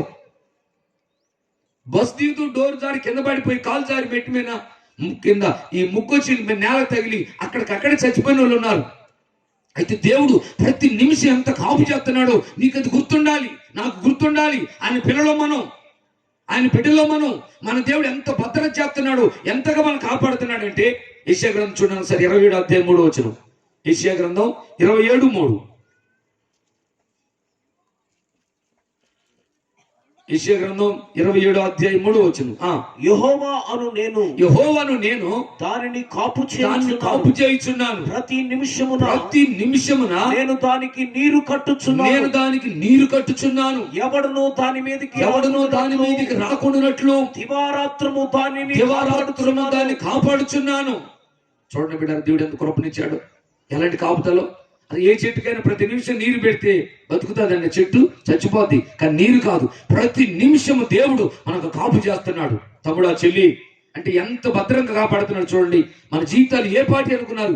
ఈ ఇనప కన్నాలు కాదు, ఉక్కు నరాలు కాదు. మన జీవితం నీటి మీద బుడకెంతో మన బ్రతుకు అలాంటిది. అయితే బ్రతుకున్న మనకి ఇది మనకు జ్ఞాపకానికి రాదు. మరణం గురించి ఆలోచించం. మరణ పరిస్థితి ఎదురైతే అమ్మో అని ఆలోచిస్తావు, కానీ నీకు మరణపు యొక్క పరిస్థితులు తటస్థించేంత వరకు మరణాన్ని గురించి ఆలోచించం, సావు గురించి ఆలోచించం. పరలోకం గురించి ఎప్పుడు ఆలోచన చేస్తాం అంటే, ఎప్పుడు ఆలోచన చేస్తారు? ఎవరైనా చచ్చిపోతే పరదేశాన్ని పాట పాడుతుంటే అప్పుడు గుర్తొస్తుంది. ఏంటది చెప్పాలి, ఏంటిది? ఎవరన్నా చనిపోతే వాళ్ళు బాగా శవాన్ని తీసుకుపోతున్న పాట పాడతారు కండి, పరదేశులము ప్రియులారా పరదేశులమని, అప్పుడు గుర్తొచ్చేస్తుంది. అవును, పరలోకం ఉంది కదా, అతను వెళ్ళిపోయాడు, మరి నా పరిస్థితి ఏంటి? ఆ కాసేపు ఆలోచన చేస్తారు, మళ్ళీ ఇంటికి వచ్చాక మళ్ళీ అప్పట్లాగే. నా ప్రియబిడ్డల, ఈ సంవత్సరం మనం ఉండటానికి వీల్లేదు. యేసులో స్థాపించబడదాం, యేసులో నాటబడి కదలనటువంటి జీవితం మనం చేయాలని దేవుడు కోరుకుంటున్నాడు. దేవుడు ప్రతి నిమిషం మనకు నీరు కట్టి మనం కాపు చేస్తున్నాడు. అయితే ఎందుకు? ఉగ్రతలో నశించిపోకుండా కాపాడబడాలని ఆయన కుమారుడైన యేసుక్రీస్తు సహవాసానికి మనం పిలిచాడు. యేసుక్రీస్తు సహవాసాన్ని పిలువబడ్డ మనము ఇంకా నీ హృదయంలో ద్వేషం ఉంచుకునివా? నీ హృదయంలో పగంచుకునివా? నీ గుండెలో కక్షలు పెట్టుకునివా? నీలో కోపాన్ని పెట్టుకునివా? నా ప్రియ బిడ్డలా, ఇంకా అవి మనం ఉండటానికి వీల్లేదు. బాప్తిసం పొందిన బిడ్డలో శరీరం పాతి పెట్టబడాలి, శరీరం కనపడటానికి వీల్లేదు. కాబట్టి నేడనే సమయం ఉండగానే దేవుడు ఉగ్రతలో మనం నశించిపోకుండా యేసులో స్థాపించి యేసులో మనం నాటాడని మనం చదువుతున్నాం. అయితే నాటబడిన మనం ఏం చేయాలి? ఎవరు నాటబడతారని చదివిన అంటే, పాపాన్ని ఒప్పుకొని విడిచిపెట్టే వాళ్ళను దేవుడు ఆయనలో నాటుకుంటాడు. పరిశుద్ధ జీవితం చేసే వాళ్ళని, ఆయన లాంటి మంచి క్రియలు కలిగి ఆయనలాగా మంచిగా ప్రవర్తిస్తున్నట్లయితే వాళ్ళని తప్పకుండా నాటుకుంటాడు. ఇంకా కాదు, ఇంకా ఎవరు నాటుకుంటాడంటే, మరికొందరిని ఎవరు నాటుకుంటాడంటే, ఆయనతో కూడా ఎవరైతే శ్రమపడే మనసు కలిగి ఉంటారో, ఆయన వలె శ్రమ పడటానికి ఇష్టపడతారు. ఆయనలాగా ఉండటం అంటే, యేసు ఎలాంటి మనసు కలిగి ఉన్నాడు? ఫిలిప్పీ పత్రిక 2:5 చదివితే, క్రీస్తు యేసును కలిగి నీ మనసు మీరును కలిగి ఉండమని చెప్పాడు. అంటే యేసు ప్రభువు ఎలాంటి మనసు కలిగి ఉన్నాడు? ఈ 2:5 ఆయన కలిగిన మనసు అంటే శ్రమపడే మనసు. పేతురు రాసిన మొదటి పత్రిక 4:1 చదువుకుందాం. ఫిలిప్పీ పత్రిక రాసుకోండి, చదివేది మాత్రం క్రీస్తు శరీరమందు పేతురు రాసిన మొదటి పత్రిక 4:1 క్రీస్తు శరీరమందు శ్రమపడిన కనుక మీరును అట్టి మనస్సును ఆయుధముగా ధరించుకొనుడి. శరీర విషయములో శ్రమపడిన వాడు శరీరమందు జీవించు మలిన కాలము మిగిలిన కాలము జీవించు మిగిలిన కాలము ఆ, ఇక మీదట మీదట మనుశాసలను అనుసరించి మనుజాశలను అనుసరించి నడుచుకొనక దేవుని ఇష్టానుసారం దేవుని ఇష్టానుసారంగా నడుచుకున్నట్లు పాపముతో జోలి ఇక ఏమీ లేనట్లుగా ఉండెను. ఆమె హల్లెలూయా. శ్రమపడే వ్యక్తి పాపంతో జోలి ఉండదు.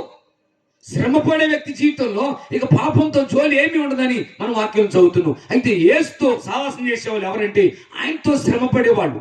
ఎవరు ఆయనకు కుమారులు, ఎవరు ఆయనకు వారసులు అంటే రోమపత్రిక 8:16 చదివినట్లయితే అక్కడ క్రీస్తుతో కూడా మహిమను పొందాలంటే క్రీస్తుతో కూడా శ్రమపడిన వాడు ఆయన తోటి వారసులు. హల్లెలూయా, హల్లెలూయా. ఆయనతో వారసులు ఎవరంటే ఆయనతో శ్రమపడాలి. రోమపత్రిక 8:16-17 వచనాలు.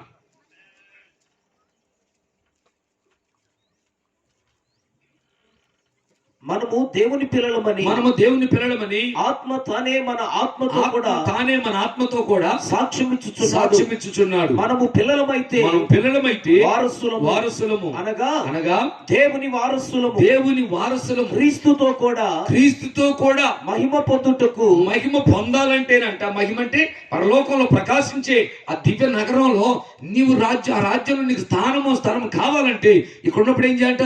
క్రీస్తుతో కూడా మహిమను పొందుటకు ఆయనతో శ్రమపడిన ఎడల క్రీస్తుతోటి వారసులము. చప్పటి కూడా మహిమపడతాం యేసునామాన్ని. యేసునామానికి మహిమ కలుగును గాక. కాబట్టి నా ప్రియ బిడ్డలారా, మనం ఎక్కడో కోరుకుంటున్నాడు దేవుడు అంటే క్రీస్తులో నేను నాటబడాలి. ఎందుకంటే ఒక్కరిత రాబోతుంది కాబట్టి ఒక్కరిత నుంచి తప్పించడానికి యేసు క్రీస్తుని పంపించాడు తండ్రి. యేసులో మాత్రమే మనం భద్రంగా ఉండగలం. డబ్బులో కాదు.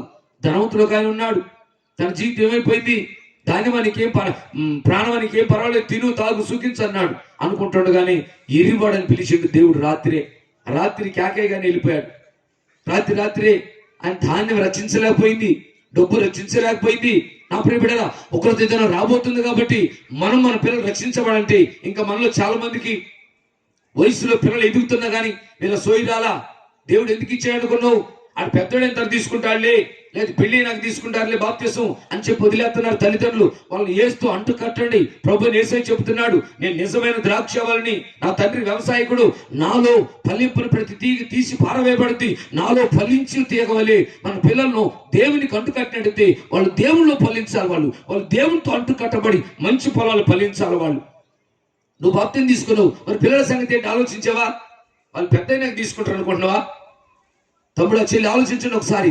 నీకు ఇచ్చినటువంటి ఒక్కగానొక బిడ్డనిచ్చాడు దేవుడు. ఒక బిడ్డని ఎలా పెంచావు? ఒక కొడుకునిచ్చాడు దేవుడు నీకు. అతను ఎలా పెంచుతున్నావు? అతను బాప్తిసం గురించి నువ్వు ఆలోచించలేదు. అతను రక్షణ పొందాలని ఆలోచించలేదు. ఇంకా నీ భర్త మారుమతి పొందాలని ఆలోచించలేదు. నీ భార్య మారుమతి పొందాలని ఆలోచించలేదు. నా ప్రియ బిడ్డలారా, నమ్మి బాప్తిసం పొందిన వ్యక్తి యేసుతో అంటు కట్టబడతాడు, యేసులో భద్రపరచబడతారు. కాబట్టి ఆ ఉగ్రత పాలు కాకుండా తప్పించబడటానికి దేవుడు ప్రభు యేసుక్రీస్తు వారిని పంపించాడు. ఇక్కడ ఈ సంవత్సరం దేవుడు మనకి ఇచ్చినటువంటి ఈ వాగ్దానంలో దేవుడు ఉద్దేశం ఏంటంటే ఆయన మనలను మరి పడగొట్టక మనం స్థాపించాలని ఆశపడుతున్నాడు. అనగా ఎక్కడ స్థాపించాలని? యేసులో స్థాపించాలని. ఆమేన్, హల్లెలూయా, హల్లెలూయా. తెల్లగింపగా మనం నాటాలని ఆశపడుతున్నాడు. ఎక్కడ నాటాలని? లోకంలో కాదు, డబ్బులో కాదు, ఇంటిలో కాదు, ఆస్తుల్లో కాదు. యేసులో నాటబడితేనే మనం రక్షించబడతాం. యేసులో నాటబడితేనే. ఆయనతో సావాసం చేసేవారు ఎవరు? 12 మంది అపోస్తులు ఎంతో మంది ఆయనతో సావాసం చేసి వారు శ్రమ పడుతూ, చూడండి, యేసు ప్రభు వారు మరి సిలువేసినప్పుడు పేతురు అయితే ఆయన అమ్మడిస్తూ వచ్చాడు కనుక పేతురుని ఎలా సిలువేశారు తెలుసా? తల కిందికి పెట్టి కాళ్ళు పైకి పెట్టి సిలువేశారు ఆయన్ని.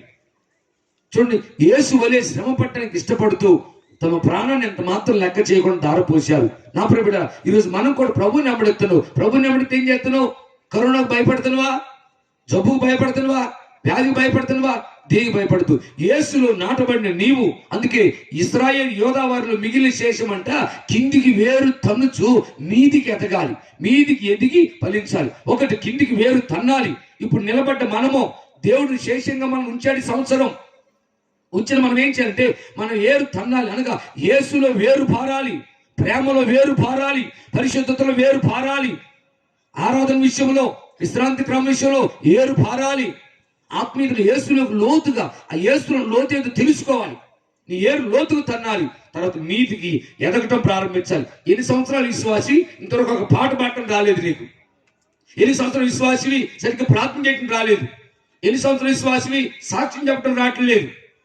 ఆలోచించిన ఒకసారి. ఏది నీ ఎదుగుదల? మనం తోట నాటుకుంటే మనం ఏం చేస్తాం? అది సరిగ్గా ఎదగకపోతే షాపానికి అడుగు దాని పేరు తెలియపోయిన పోయి చెబుతాం, అయ్యా మందు కొట్టాయని అంటాం, ఈ పొలం ఏందో వేసి కానీ చెట్టే ఉంది అయ్యా, అది ఎదగట్లేదు, నాకేం అర్థం కావట్లేదు, ఈ సంవత్సరం కొత్తగా వేసిన నేను పొలం అని అంటే ఆ పొలం ఆ షాపాయిని చెబుతాడు, అయ్యా ఇదిగో ఈ మందు వేసి చలిపో కొట్టుపో అంటాడు.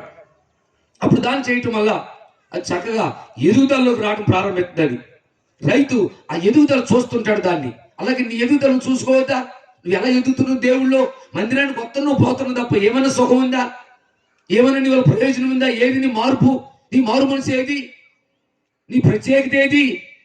నీ ప్రత్యేక జీవితం ఏది? పరిశుద్ధ జీవితం ఏది? పవిత్ర జీవితం ఏది? నేను పిలిచింది ఎందుకు? పరిశుద్ధ జీవితం చేయటానికి కదా, ప్రత్యేక జీవితం చేయటానికి కదా. కాబట్టి యేసు మనలను ఆయనలో నాటుకున్నాడు కనుక ఆయనలో నాటబడిన వాళ్ళు ఏం చేస్తారంటే కిందికి వేరు తన్నుతారు, అనగా యేసులో స్థిరపడతారు. స్థిరపడిన వాళ్ళు ఎలాగుంటారు? నీ ఏరు లోతుకి వెళ్తే ఎన్ని తుఫాన్లు వచ్చినా ఎన్ని గాలులు వచ్చినా ఆ చెట్టు పడదు, ఆ చెట్టు పడిపోదు. ఎందుకంటే దాని ఏరు లోతుకుంది కాబట్టి. నేల మట్టుకొంగుంది గాలి వస్తే నేల మట్టుకొంగి మళ్ళీ లేస్తుంది అక్కడి నుంచి. ఎందుకంటే దాని ఏరు లోతుగా ఉంది, దాని ఏరు లోతుకుంది కాబట్టి. యేసుక్రీస్తులో నీ లోతైన అనుభవం ఏది? నీకేం చేయటం వచ్చింది? ప్రభువుని బట్టి ఏం చేయటానికి నీకు తోచట్లేదు. ఎలా ఎదగాలి నీకు అర్థం కావట్లేదు. ఆలోచించి ఆత్మీయతలు మనం వేరుపారాలంటే పరిశుద్ధతలు ఎదగాలి. ఒకప్పుడేమో కానండి వాళ్ళు ఇప్పుడు చర్చికి వెళ్తున్నారు, ప్రభుని నమ్ముకున్నారు, వాళ్ళలో ఎంత మార్పు వచ్చిందో, ఎంత సహనమో, ఎంత ఓపికో, ఎంత విధేయతో. యేసులో మనం వేరుపారాలి. రెండోది యేసులో మనం ఎదగాలి. దావీదు అంటాడు, నేను నా దేవుని మందిరంలో పచ్చటి ఒలివ చెట్టు వలి ఉన్నానంటాడు. ఇదిగో మా వారి పిల్లలందరూ భోజన బల చుట్టూ ఒలివ మొక్కల వలి ఉన్నారు అని చెప్పని అంటున్నాడు. అంటే మన పిల్లలు మొక్కల్లాగా ఎదగాలి, మొక్కల్లాగా ఎదగాలి.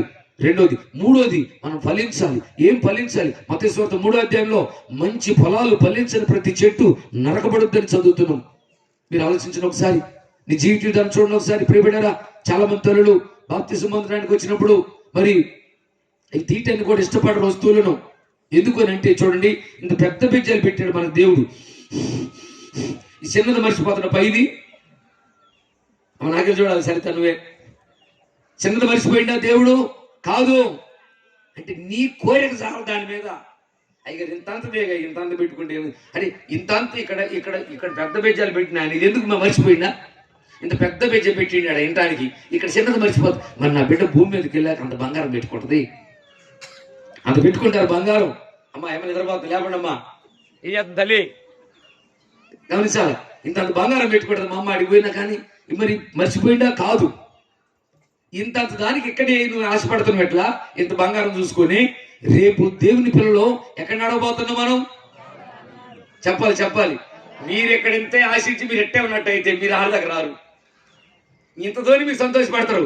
రేపు అసలు నడవబోయేదే బంగారం మీద నడవబోతున్నాయి నామలో. హల్లెలూయా. ఇది ఉపదేశం కాదు. అపోస్తలుల బోధ ఏంటంటే, బోధ అంటే నీకు 2 బెజ్జాలు పెట్టండి పెద్దయి, అవి పెట్టకపోతే చచ్చిపోతావు. మరి అవి మీ మేనమాన్ని పెట్టమని రాదు. ఆయన 2 మూసేసి పంపిస్తాడు. భూమి మీదకి వచ్చే మీ మామని పెట్టమని. మా అమ్మాయికి ఎప్పుడు కుట్టారు చెవు ముక్కులు? నీ మొహం కుట్టించవద్దు. ఇంకా నీకు తెలియదు, తెలుసుకోలేదా? బాప్తిసం నీ స్థాయికి వచ్చి పిల్లల ముక్కులు కొట్టిస్తావు నువ్వు. వస్తుంది అలా పని చేయబాకండి. ఇప్పుడు ఏది తరానికి చెవుగారు ముగ్గారు బెజ్జం పెట్టబాకండి. అది దేవుని సృష్టి. ఈ చెవు దేవుని సృష్టి, ఆయన చేసిండు. మరి దీనికి ఎక్కడ బెజ్జం పెట్టే? నీ సృష్టి. నువ్వు సృష్టికర్తవా? లేక మీ మేనమా సృష్టికర్త? లేక మీ తమ్ముడు సృష్టికర్త? అందుకే మీరు రెండో పని చేస్తున్నారు, వీళ్ళు గుట్టిస్తున్నారు చెవులు. గమనించి ప్రియబడ్డారా, అది ఉపదేశం కాదు. దేవుళ్ళు ఎదుగుతున్న మంచి ఫలాలు ఒక మంచి జీవితంలోకి రావాలి, ఉపదేశ క్రమంలోకి రావాలి, అపోస్తలుల బాధలోకి రావాలి మనం. అనగా అక్కడ పోయి దేవుడు దేని కోరుకుంటున్నాడంటే బాహ్య సంబంధమైన దాన్ని కోరుకోవట్లేదు. నేను అన్నానని కాదు, మీరు ఆలోచించండి. మనకంటే ముందు అపోస్తలులు ఎలా నడుస్తూ వచ్చారు. దేవుడు అలా అయితే మరి అవసరమైతే ఆయన చేస్తాడు, ఆయన పెట్టేవాడు. ఆయన మరి ఇది పెట్టాను దీన్ని మర్చిపోతాడా? నువ్వు ఆలోచించవా గుడ్డిగా? అంటే ఇది నీ ఇష్టం నెరవేర్చాలి. ఇక్కడ నీ చిత్తం నెరవేర్చాలనా? ఇక్కడ నీ కోరిక నెరవేర్చాలనా? ఆలోచించండి. నీ కంఠానికి ఏం కట్టుకోమని చెప్పాడు? ధైర్యం నీ దగ్గర నుంచి పోనీయకుండా నీ కంఠానికి హారం వల్లే కట్టుకోమని చెప్తే నువ్వు పెద్ద పెద్ద వస్తువులు వేసుకుంటావా? ఆలోచించు ఒకసారి. దానివల్ల సుఖమేముంది? ప్రయోజనం ఏముంది? ధనవంతుడి కంటే ఎక్కువ సంపాదించినవా? నా ప్రియ బిడ్డారా, ఈ రోజు మన రేపు మనది కాదు. అపోస్తలుల బాధ ఏది, వాక్యానుసారం ఏదో మనం గమనించి బాధలో నిలబడాలని ప్రభు ఎంతో ఆశపడుతున్నాడు. కాబట్టి మన జీవితంలో యేసులో వేరు తన్నాలి, యేసులో ఎదగాలి, యేసులోనే ఫలించాలి. అనగా కృపలో వేరు పారాలి, కృపలోనే మనం ఎదగాలి, కృపలోనే ఫలించుదుము గాక. కాబట్టి మన ఆత్మ జీవితంలో నీ మంచి ఫలాలు ఈ సంవత్సరంలో దేవుడు ఎత్తి నీ చెట్టుకి ఎన్ని కాయలను ఒకసారి చూసుకోండి. మీరు ఎన్ని మంచి కార్యాలు చేశారు? ఏవి మీ మంచి పనులు? నీ కుటుంబానికి, నీ పిల్లలకు, నీ ఇంటికి ఈ టైం అంతా సరిపోయింది కదా. మీ ఇల్లు బూజుతలపు అయిపోయిందిగా, సొన్న బెట్టర్ అయిపోయిందా, పెయింట్ అయిపోయిందా, రంగులేసారు శుభ్రంగా. మరి నీ ఒంటి సంగతి ఆలోచించినవా? చెత్త మాత్రం చెత్త పెట్టుకొని వచ్చి నువ్వు ఈ చెత్త సంగతి ఆలోచించలేదు. నువ్వు అది చెత్త నీకు తెలియలేదు. నా ప్రియ తల్లి, చెల్లి, తమ్ముడా, నేను అన్నాను, మీరు బాధపడటం కదా, మీరు వాక్యం ఆలోచించండి. దేవుని అనగా మన దేహం దేవుని ఆలయం. దేవుని ఆలయాన్ని పాడు చేయొద్దు. ఇప్పుడు ఇక్కడ బెచ్చం పెడుతున్న దాన్ని పాడు చేసినట్టు, ఇక్కడ నువ్వు బెచ్చం పెడితే దాన్ని పాడు చేస్తున్నట్టు. ఈ ఆలయం ఎవరిది అనుకున్నారు? ఈ దేహం ఎవరిది? ఇది మనం చేసుకుంది కాదు, ఇది దేవునిది. దేవుని ఆలయాన్ని పాడు చేయొద్దు. బాప్తిసం పొందిన బిడ్డలు సినిమా స్టైల్లో, సినిమా హీరోలాగా మనం తయారు కాకూడదు. సినిమా హీరోలాగా మనం డ్రెస్సులు వేసుకోకూడదు. ఎందుకు? ప్రత్యేకించబడ్డ ప్రజలు మనం. ప్రభు ఏం చెబుతున్నాడు? మీరు మూర్ఖులకి తరం వారికి వేరే రక్షణ పొందని చెప్పాడు. మరి వేరైతే ఎక్కడ? అరే ఆ సినిమా హీరో ఎక్కడ దాకా గుడ్చుకొని పెట్టుకుని జాకెట్, మీరు ఇంటి దాకా పెట్టుకుంటారు. ఆమె ఏదో ఇంకెక్కడ వంకర పెడుతున్నారు, మీరు అది పెట్టుకుంటున్నారు. వాళ్ళకి మనకి తేడా ఏది? మీరు ఎవరిని అనుసరిస్తున్నారు? మీ తండ్రి ఎవరు? మీ తల్లి ఎవరు? మీ బాధకులు ఎవరు? ఆలోచించి ప్రియపడరా దయచేసి. మరి అంటే మీరు అనుకోవచ్చు కొంతమందికి, అయ్యగారు ఈ వస్తువులు పెట్టుకుని మేము పరలోకం పోరా, ఏంది ఎన్ని తీసి అట్లా తీస్తారు ఎందుకని అని అనుకోవచ్చు. పరలోకం పోరని నేను చెప్పట్లేదు. అయితే మహిమలోని సూర్యుని మహిమ వేరు, చంద్రుని మహిమ వేరు, నక్షత్రాల మహిమ వేరు. అప్పుడు మిమ్మల్ని ఎలా ఉంచాలని ఆశపడుతున్నాను నేనైనా ప్రభు అంటే, మిమ్మల్ని మండుతున్న ప్రకాశిస్తున్న సూర్యుని వలె ఉందురుగాక. మత్తయి సువార్తలో ప్రభు చెప్పాడు, నా తండ్రి రాజ్యంలో నీతిమంతులంట సూర్యుని వలె ప్రకాశించుదురు. హల్లెలూయా. అబ్బా, నిన్ను సూర్యునిలాగా ఉంచాలంటే నువ్వేమో చంద్రులాగా ఉంటే చాలే అంటే పోతే ఇంక చేసేది ఏముంది? మరి అట్టే ఉండేది, చేసేదేమి లేదు. కాబట్టి జీవితాన్ని ఒకటే, మళ్ళీ రాదు. ఒక జీవితం దేవుని కొరకు వైభవంగా వాక్యానుసారంగా వెలిగించి మన ఆత్మీయ జీవితంలో కిందకు వేరు తన్నుదాం, మీదికి ఎదుగుదాం, ఫలిద్దాం. ప్రియబిడ్డరా, యేసులోనే, అది కృపలోనే మనం ఏరు తన్నాలి, కృపలోనే మనం ఎదగాలి. మరి కృప నుంచి బయటకు వచ్చి కాదు, బూతు మాటలు మాట్లాడుకుంటూ వచ్చే సంఘంలో ప్రార్థన చేస్తే కాదు, భాషలు మాట్లాడితే కాదు. అవి వదిలిపెట్టాలి మనము. అవి వదిలిపెట్టి అప్పుడు భాషలు మాట్లాడు, అప్పుడు ఆత్మలో ఆనందించు. ఇప్పుడు చాలా మంది, కొంతమంది బిడ్డలు బాప్తిసం పొందారు, దీంతో సర్ది పెట్టుకున్నారు. చాలా మంది బాప్తిసం పొందారు, కానీ ఇంకోటి ఉంది మీరు పొందాల్సిన బాప్తిసం. ఏంటిది? అది పరిశుద్ధాత్మ బాప్తిసం పొందాలి. హల్లెలూయా. అప్పుడే మీరు లోకాన్ని అసహించుకోగలుగుతారు. అప్పుడే లోకాన్ని ఎప్పుడు అసహించుకుంటాం అంటే, పరిశుద్ధాత్మ లోపలికి వస్తే అనుమంతా కూడా చెత్త ఉండకుండా మన పరిశుద్ధ పరుచుడు కనుక మన ఆత్మీయ జీవితంలో ప్రియబిడ్డరా ప్రభు కొరకు పరిశుద్ధ జీవితం చేసి ఈ సంవత్సరంలో ప్రభు దేనికి ఉంచాడు మనల్నంటే, మనం క్రీస్తులోనే వేరు తన్నాలి, క్రీస్తులోనే ఎదగాలి, క్రీస్తులోనే ఫలించాలి. అనగా ఆయనలో స్థాపించబడాలి, ఆయనలో నాటబడాలి, ఆయనలో ఫలించాలని. దేవునికి మహిమ కలుగును గాక. మంచి ఫలాలు ఫలించి ప్రభుకి ఇష్టమైనటువంటి వారంగా జీవిద్దాం. ప్రభు మాటలు దీవించును గాక. మా గురించి ప్రార్థన చేసుకుందాం. దయచేసి అందరూ కూడా నిలువు మొక్కల మీదకి వద్దాం.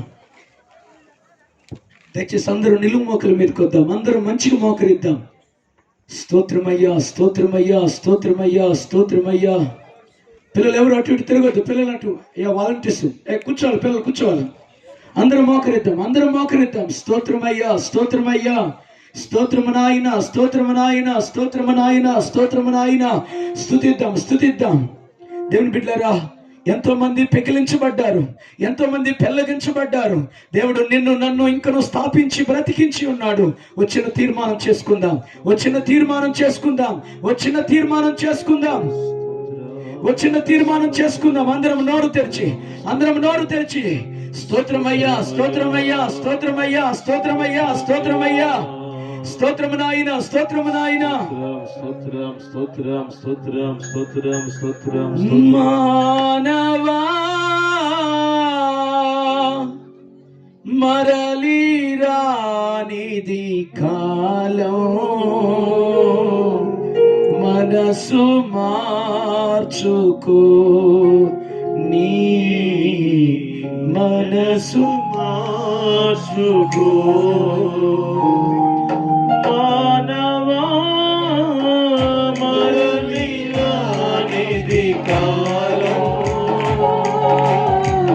మనసు మార్చుకో, నీ మనసు అయ్యా చర్చిలో ఉన్న వాళ్ళు కూడా నీ మరణము ఎన్నడో, దయచేసి పరిచారకులు, నీ మందిరంలో ఉన్న పరిచారకులు రావాలి.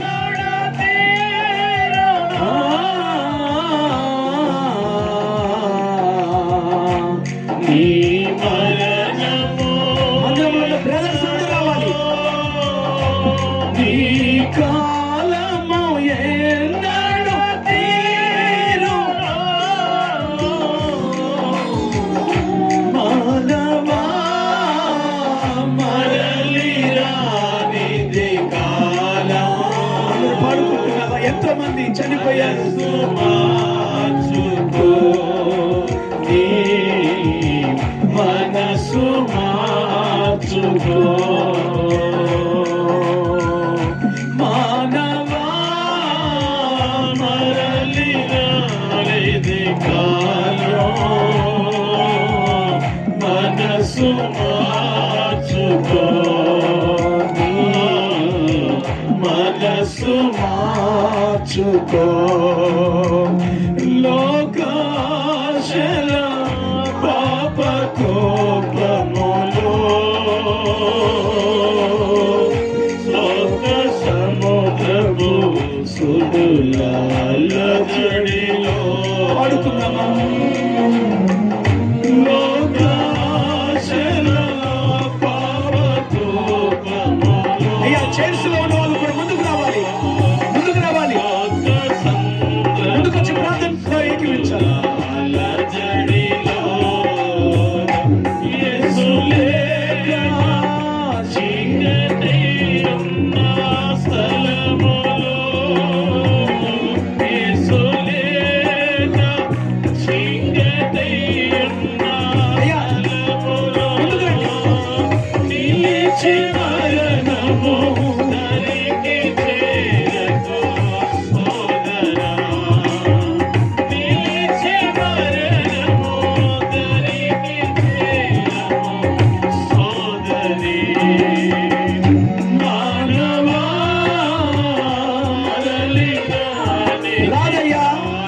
అయ్యా చైర్స్లో ఉన్న వాళ్ళందరూ ముందుకు రావాలి.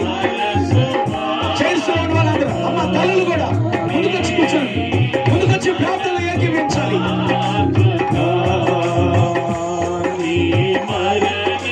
అది కొద్ది నిమిషాల్లో ముగించుకోబోతున్నాం, కొద్ది నిమిషాలే ఉంది. దయచేసి సహకరించండి అందరూ. అయ్యా పరిచారకులు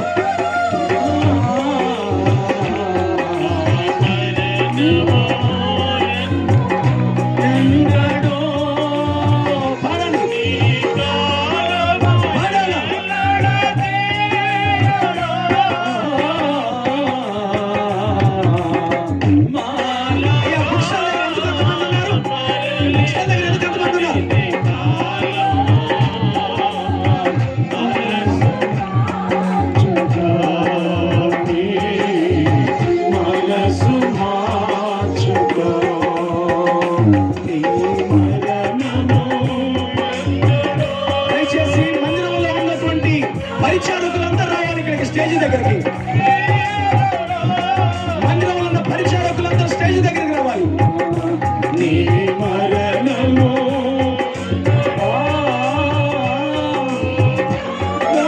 ఎన్నడూ తీరునా, మానవా మరలి రానిది. అయ్యా త్వరగా త్వరగా రావాలి, త్వరగా వచ్చి కూర్చోవాలి. అయ్యా పరిచారకులు ఏం చేస్తున్నారు?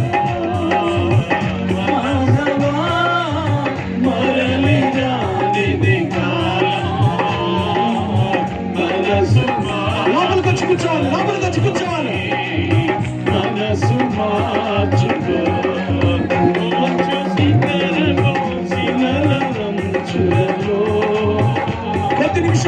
చేసుకోబోతున్నాం. దయచేసి సహకరించండి అందరూ. అన్నలారా దయచేసి తండ్రులారా తల్లులారా మోకరించాలి. పరిచారకులు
ఎవరు నిలబడద్దు. దయచేసి ఈ సంవత్సరంలో ఇది మొదటి దినం కాదా?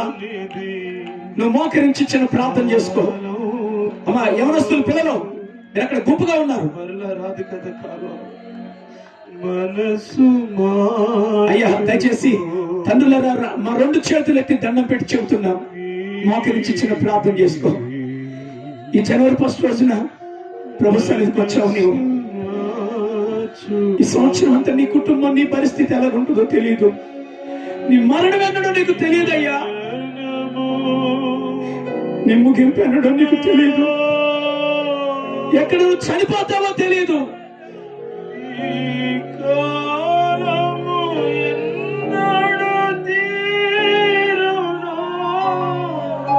రేపేం జరిగిందో నీకు తెలియదు కదా. ఆయన నిన్ను పడగొట్టలేదు, నిన్ను నాటాడు.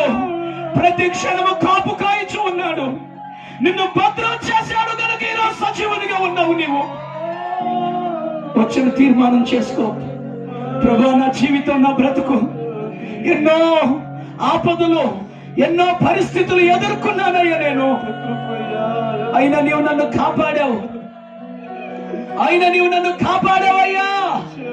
చేతులెత్తి చేతులెత్తి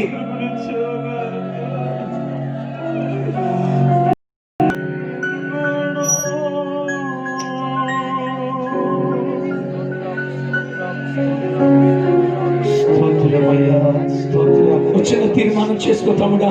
చేతులెత్తి యేసయ్యా ఈ చివరి దినంలోనికి నన్ను నడిపించారు. నా స్థితిని మార్చారు, నా బ్రతుకును మార్చారయ్యా. నీ కృప నాకు కావాలయ్యా. నీ సహవాసంలో నేను నాటబడాలి. నీ సహవాసంలో స్థిరపరచబడాలని ఓ తీర్మానం చేసుకో. ఓ తీర్మానం చేసుకో. ఓ తీర్మానం చేసుకొని స్తోత్రాలు చెబుదాం.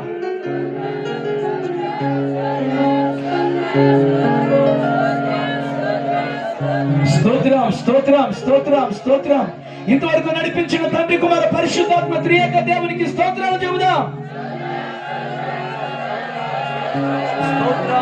నమ్మకముగా యథార్థవంతులుగా ఉందురుగాక.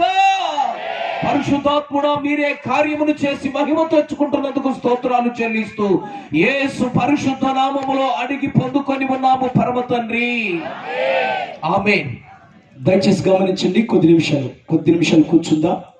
ఎక్కువ సమయం అంటే టైం చాలా గడిచిపోయింది కనుక, అంటే మీ ఇంకా జనం ఇప్పుడే వచ్చారు కనుక దయచేసి మాకు సహకరించండి. కొద్ది నిమిషాలులో ఈ కూటం ముగించబడిద్ది. దయచేసి గమనించండి దేని బిడ్డలారా. సహవాసాన్ని దేవుడు విస్తరింపచేసి అనేక ప్రాంతాలకు ప్రభు విస్తరింపచేశారు.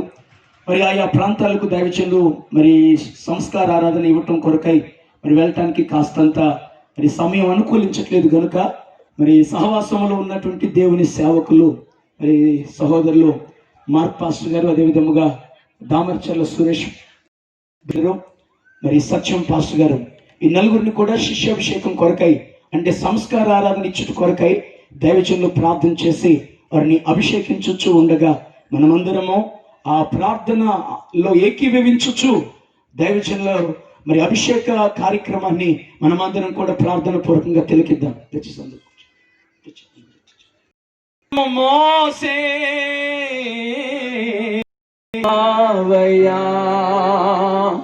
యేసయ్యా నా జీవితం నీ పాద సేవకే అంకితం.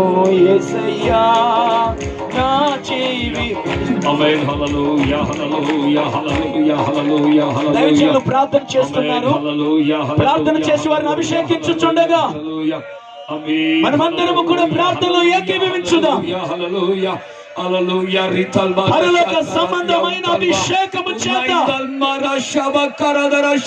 అహరోను గడ్డము మీదుగా కారి అతని అంగీలంచు వరకు దిగజారిన పరిమళ తైలము వలె దేవుడు అభిషేకించునట్లుగా అందరం ప్రార్థనలో ఏకీభవిద్దాం.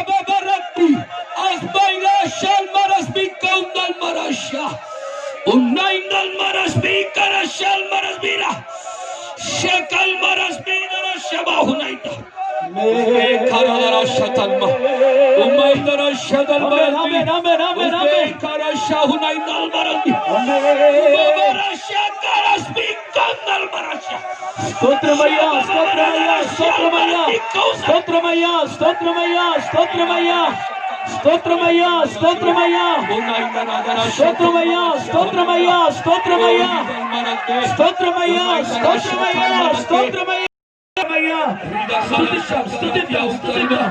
స్తోత్రమయ్యా స్తోత్రమయ్యా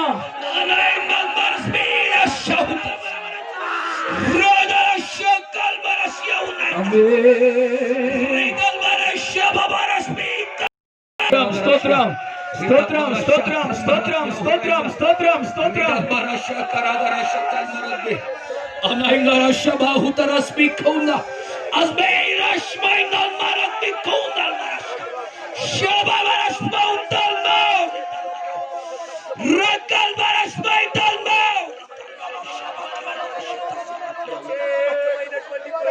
ఆమేన్. హల్లెలూయా హల్లెలూయా హల్లెలూయా.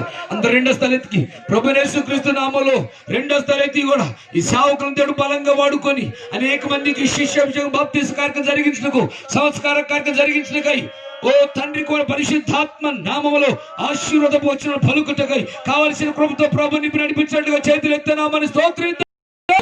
Shatalma rasbe anaindara shatalma ori baba maritalma asbaidara shalma rabikanalbo స్తోత్రం umaishbi karadara shatalma rashia hunaindara rasbe asbares maidara dara shatalma rashia hunaindara rasbe ప్రేమ స్వరూపేణ చండయ్యా మీ కృపే మరింత వరకు నాయన ఆదరిస్తూ నడిపిస్తూ వచ్చింది నాయన.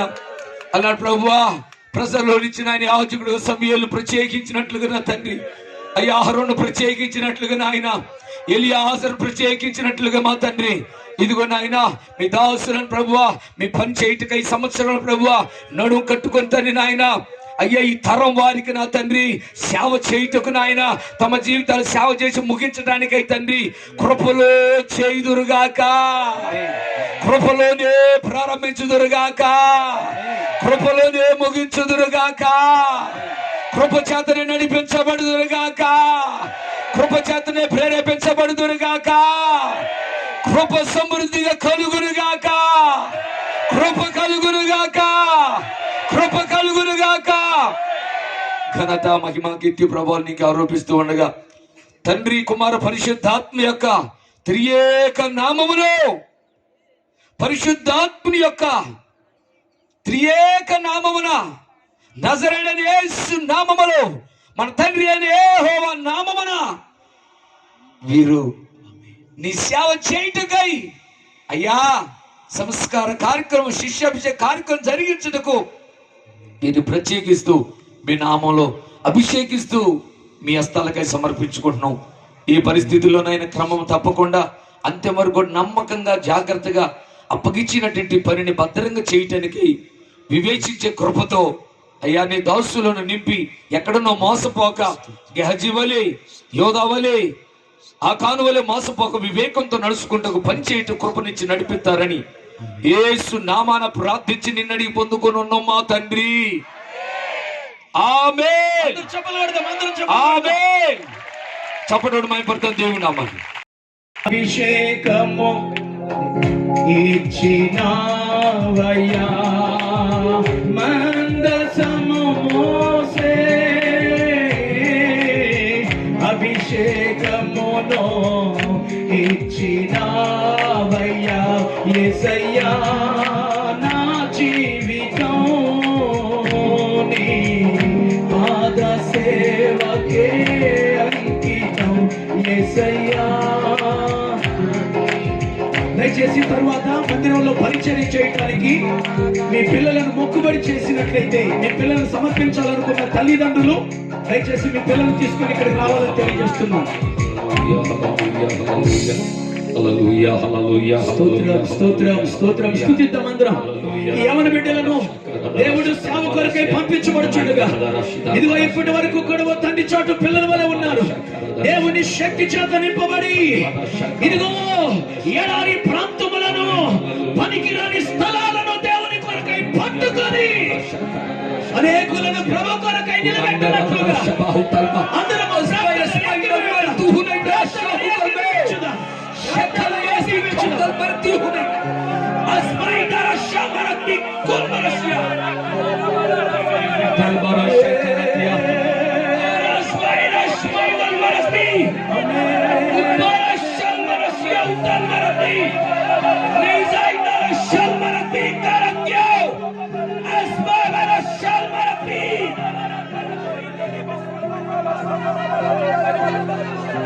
ప్రేమ స్వరూపైన మా ప్రియ పరలోకపు తండ్రి, నీ పరిశుద్ధమైన నామమునకు వందనాలు చెల్లిస్తున్నాను అయ్యా. నీ మందస్సు మోయిటికై నాయన, సత్య సువార్త ప్రకటించటకై, సత్య సంబంధమైన బోధన చేయుటకై, ఉపదేశ క్రమమును ప్రకటించటకై నాయన, నీ పని చేయుటకై నీ బిడ్డల ప్రభువా తోడేళ్ల మధ్యకు గొర్రెల పిల్ల పంపినట్లుగా నాయన నీ బిడ్డలు పంపుతుండగా తండ్రి, ఏ విషయం అందు తొట్టిళ్ళక నాయన అయ్యా గెహజీ వలె వెనకడుగు వేయక, యోధా వలె లోకాన్ని ఆశించక, ఏషావు వలె శరీర సంబంధులుగా దిగజారిపోక, నీ కొరకు రోషంతో నడుములు కట్టుకొని బల నమ్మకమైన మంచి దోషుడు చెప్పగలిగిన రీతిలో ఉన్నట్టుగా నాయన నీ ఎదుట గొప్ప నిలబెట్టడం వైరాగ్యంతో పనిచేయటకై తండ్రి నీ బిడ్డలను తండ్రి కుమార పరిశుద్ధాత్మ త్రియేక నామములో అభిషేకించుచున్నాము తండ్రి. మార్గంగా నిలబెట్టి నడిపిస్తారని యేసు నామాన్ని నిన్ను అడిగి పొందుకొని ఉన్నాం మా తండ్రి. ఆమేన్. ఆమేన్. యేసయ్యా నా జీవితం నీ పాద సేవకే అంకితం. యేసయ్యా పిల్లల్లో మందిరానికి అప్పగించాలనుకున్నాము, నీ పాద సేవకే పిల్లల్లో మందిరానికి అప్పగించాలనుకున్నవారు ఎవరైనా ఉన్నట్లయితే తల్లిదండ్రులు రావాలి.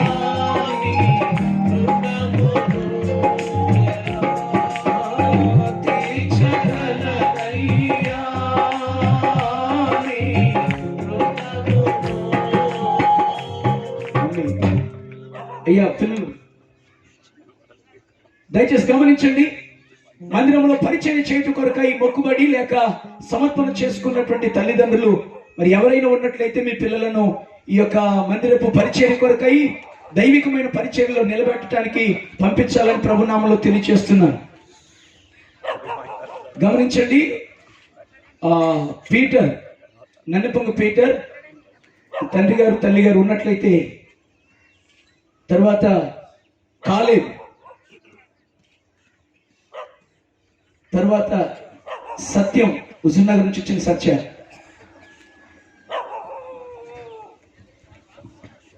వస్తారా లేకపోతే ఎట్లా? టైం లేదు. అమ్మ రండి, అయ్యా రండి త్వరగా, మీ పిల్లలు తీసుకుని వచ్చాను మీరు త్వరగా. రావాలా డేవిడ్ గారు రావాలి త్వరగా. కాలే పీటర్ వచ్చింది మీరు సత్య నిలబడాలి బైబిల్ తీసుకుని నిలబడండి. స్తోత్రం స్తోత్రం స్తోత్రం స్తోత్రం స్తోత్రం.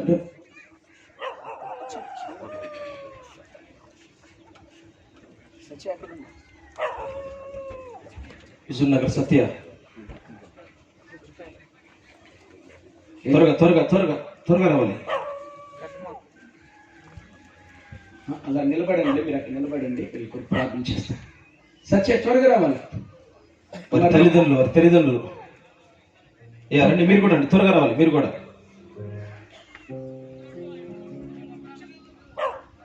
స్తోత్రం స్తోత్రం స్తోత్రం స్తోత్రం స్తోత్రం. స్తుతిద్దాం దేవుని యొక్క పని చేతి కొరకై బిడ్డలను దేవుడు వారిని ఏర్పాటు చేసుకున్నందుకు కొరకై స్తోత్రం చెల్లించదుము.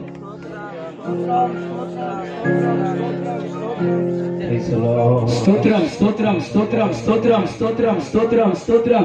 దయచేసి ఈ పసిపిల్లల మీద మనం యొక్క చేతులు చాపుదాం, చేతులు చాపి స్తుతిద్దాం. స్తోత్రమయ్యా స్తోత్రమయ్యా స్తోత్రమయ్యా స్తోత్రమయ్యా.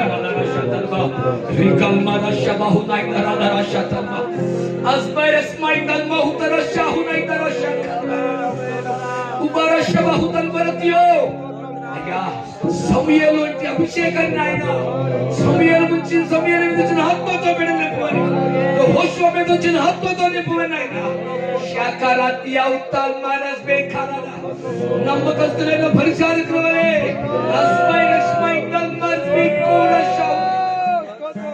నమ్మకంగా పనిచేయటకై నమ్మకంగా పరిచయం చేయటకై నాయన ప్రభుత్వం నిమిత్తండి ఈ పసిబిడ్డలు ప్రభువా నీ నామం తండ్రి అయ్యా మీకు తల్లిదండ్రులు బట్టి ప్రభువా నీ వందనాలు చెల్లిస్తానయ్యా. మంచి మనసునిచ్చిన ఆయన ఆనాడు సమయాలు తల్లి అన్న అయితే నా కుమారుడు నా దేవుని మందిరంలో సేవ చేయాలని పరిచయం చేయాలని కోరుకుంటూ వచ్చింది నాయన. ఈ పిల్లల విషయమే కూడా తండ్రి వీరి తల్లిదండ్రులు ప్రభు మంచి మనసునిచ్చిన ఆయన ఈ సేవ అంచెలంచెలుగా ఎదగడానికి విస్తరించాలని ప్రభు నా పిల్లలు నా దేవుని మందిరంలో ఒలివ మొక్కల వల్ల పరిచారకులు ఎదగాలని తండ్రి అయ్యా లోకంలో చెడు మార్గాల్లో పాప మార్గాలు ఎదగకుండా నా దేవుని మందిరంలో పచ్చని ఒలివ మొక్కల వల్ల ఎదగాలని చెప్పి ఆశించారయ్యా.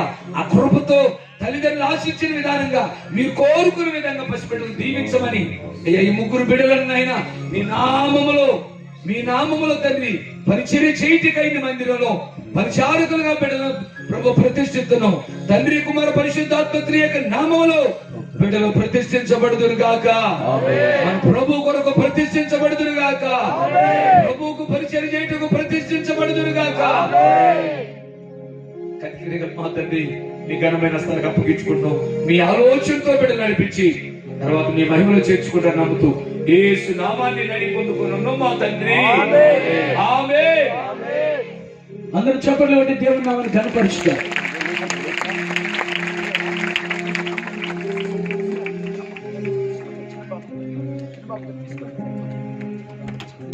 దయచేసి ఈ సమయంలో ఆ పరిచారకులు మీ వద్దకు వస్తారు. మరి మీ యొక్క అమూల్యమైన కానుకలను ఈ పరిచర్య కొరకై అందించాలని ప్రభునామములో తెలియజేస్తున్నాను. మనం ప్రతి ఆదివారం మన సంఘాలలో కానుకలు ఎత్తబడవు, మీకు తెలుసు.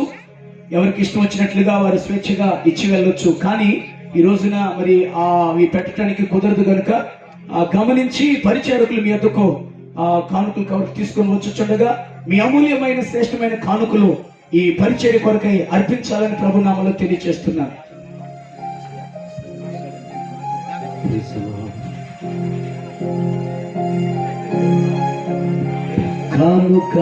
కానుకనైతిని నీ సన్నిధిలో. పరిచారకులు వెళ్ళాలి, త్వరగా మీ పని ముగించాలి.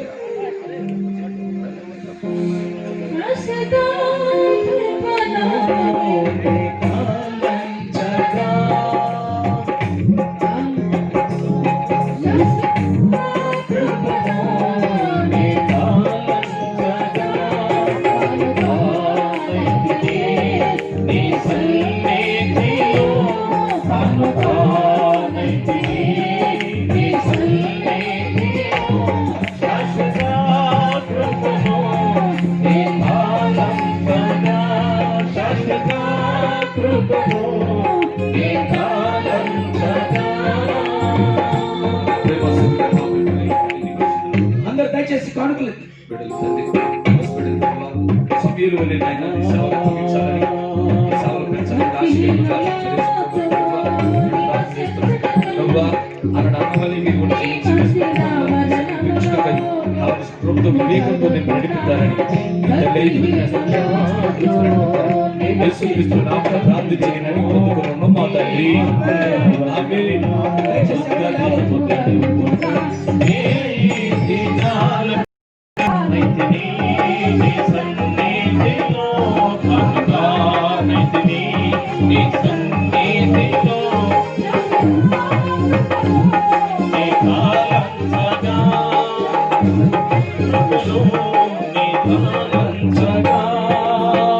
సియోను శిఖరాన సిలువ శిఖరాలతో సింహాసనం ఎదుట కొత్త పాట పాడగా.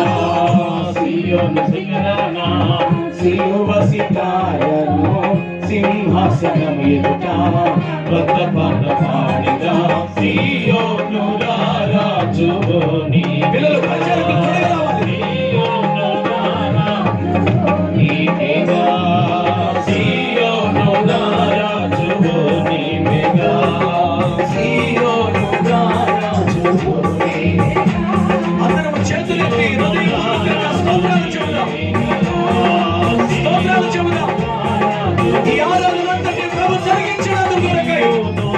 దేవుడు అనేకులను నడిపించినందుకే స్తోత్రాలు చెబుదాం.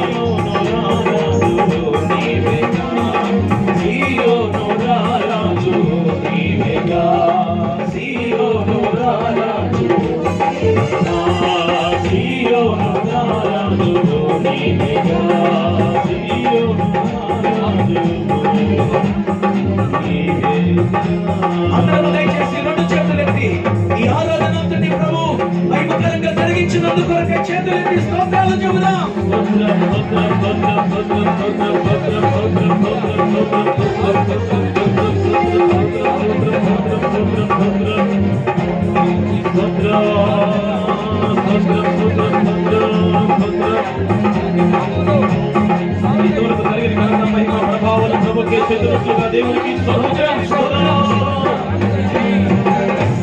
దేవుడి వరకు నడిపించినందుకు స్తోత్రించదము.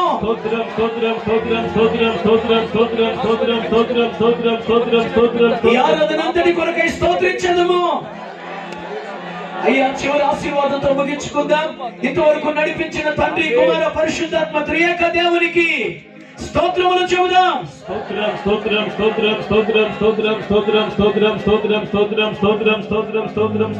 ఈ దినము తీర్మానం చేసిన ప్రతి బిడ్డ, ప్రతిష్ఠించుకున్న ప్రతి బిడ్డ, ఆరాధనలో పాలు పొందిన ప్రతి ఒక్కరూ ప్రభురాకుడి కొరకు సిద్ధపరచుకున్నట్లుగా స్తోత్రం చెల్లించదము.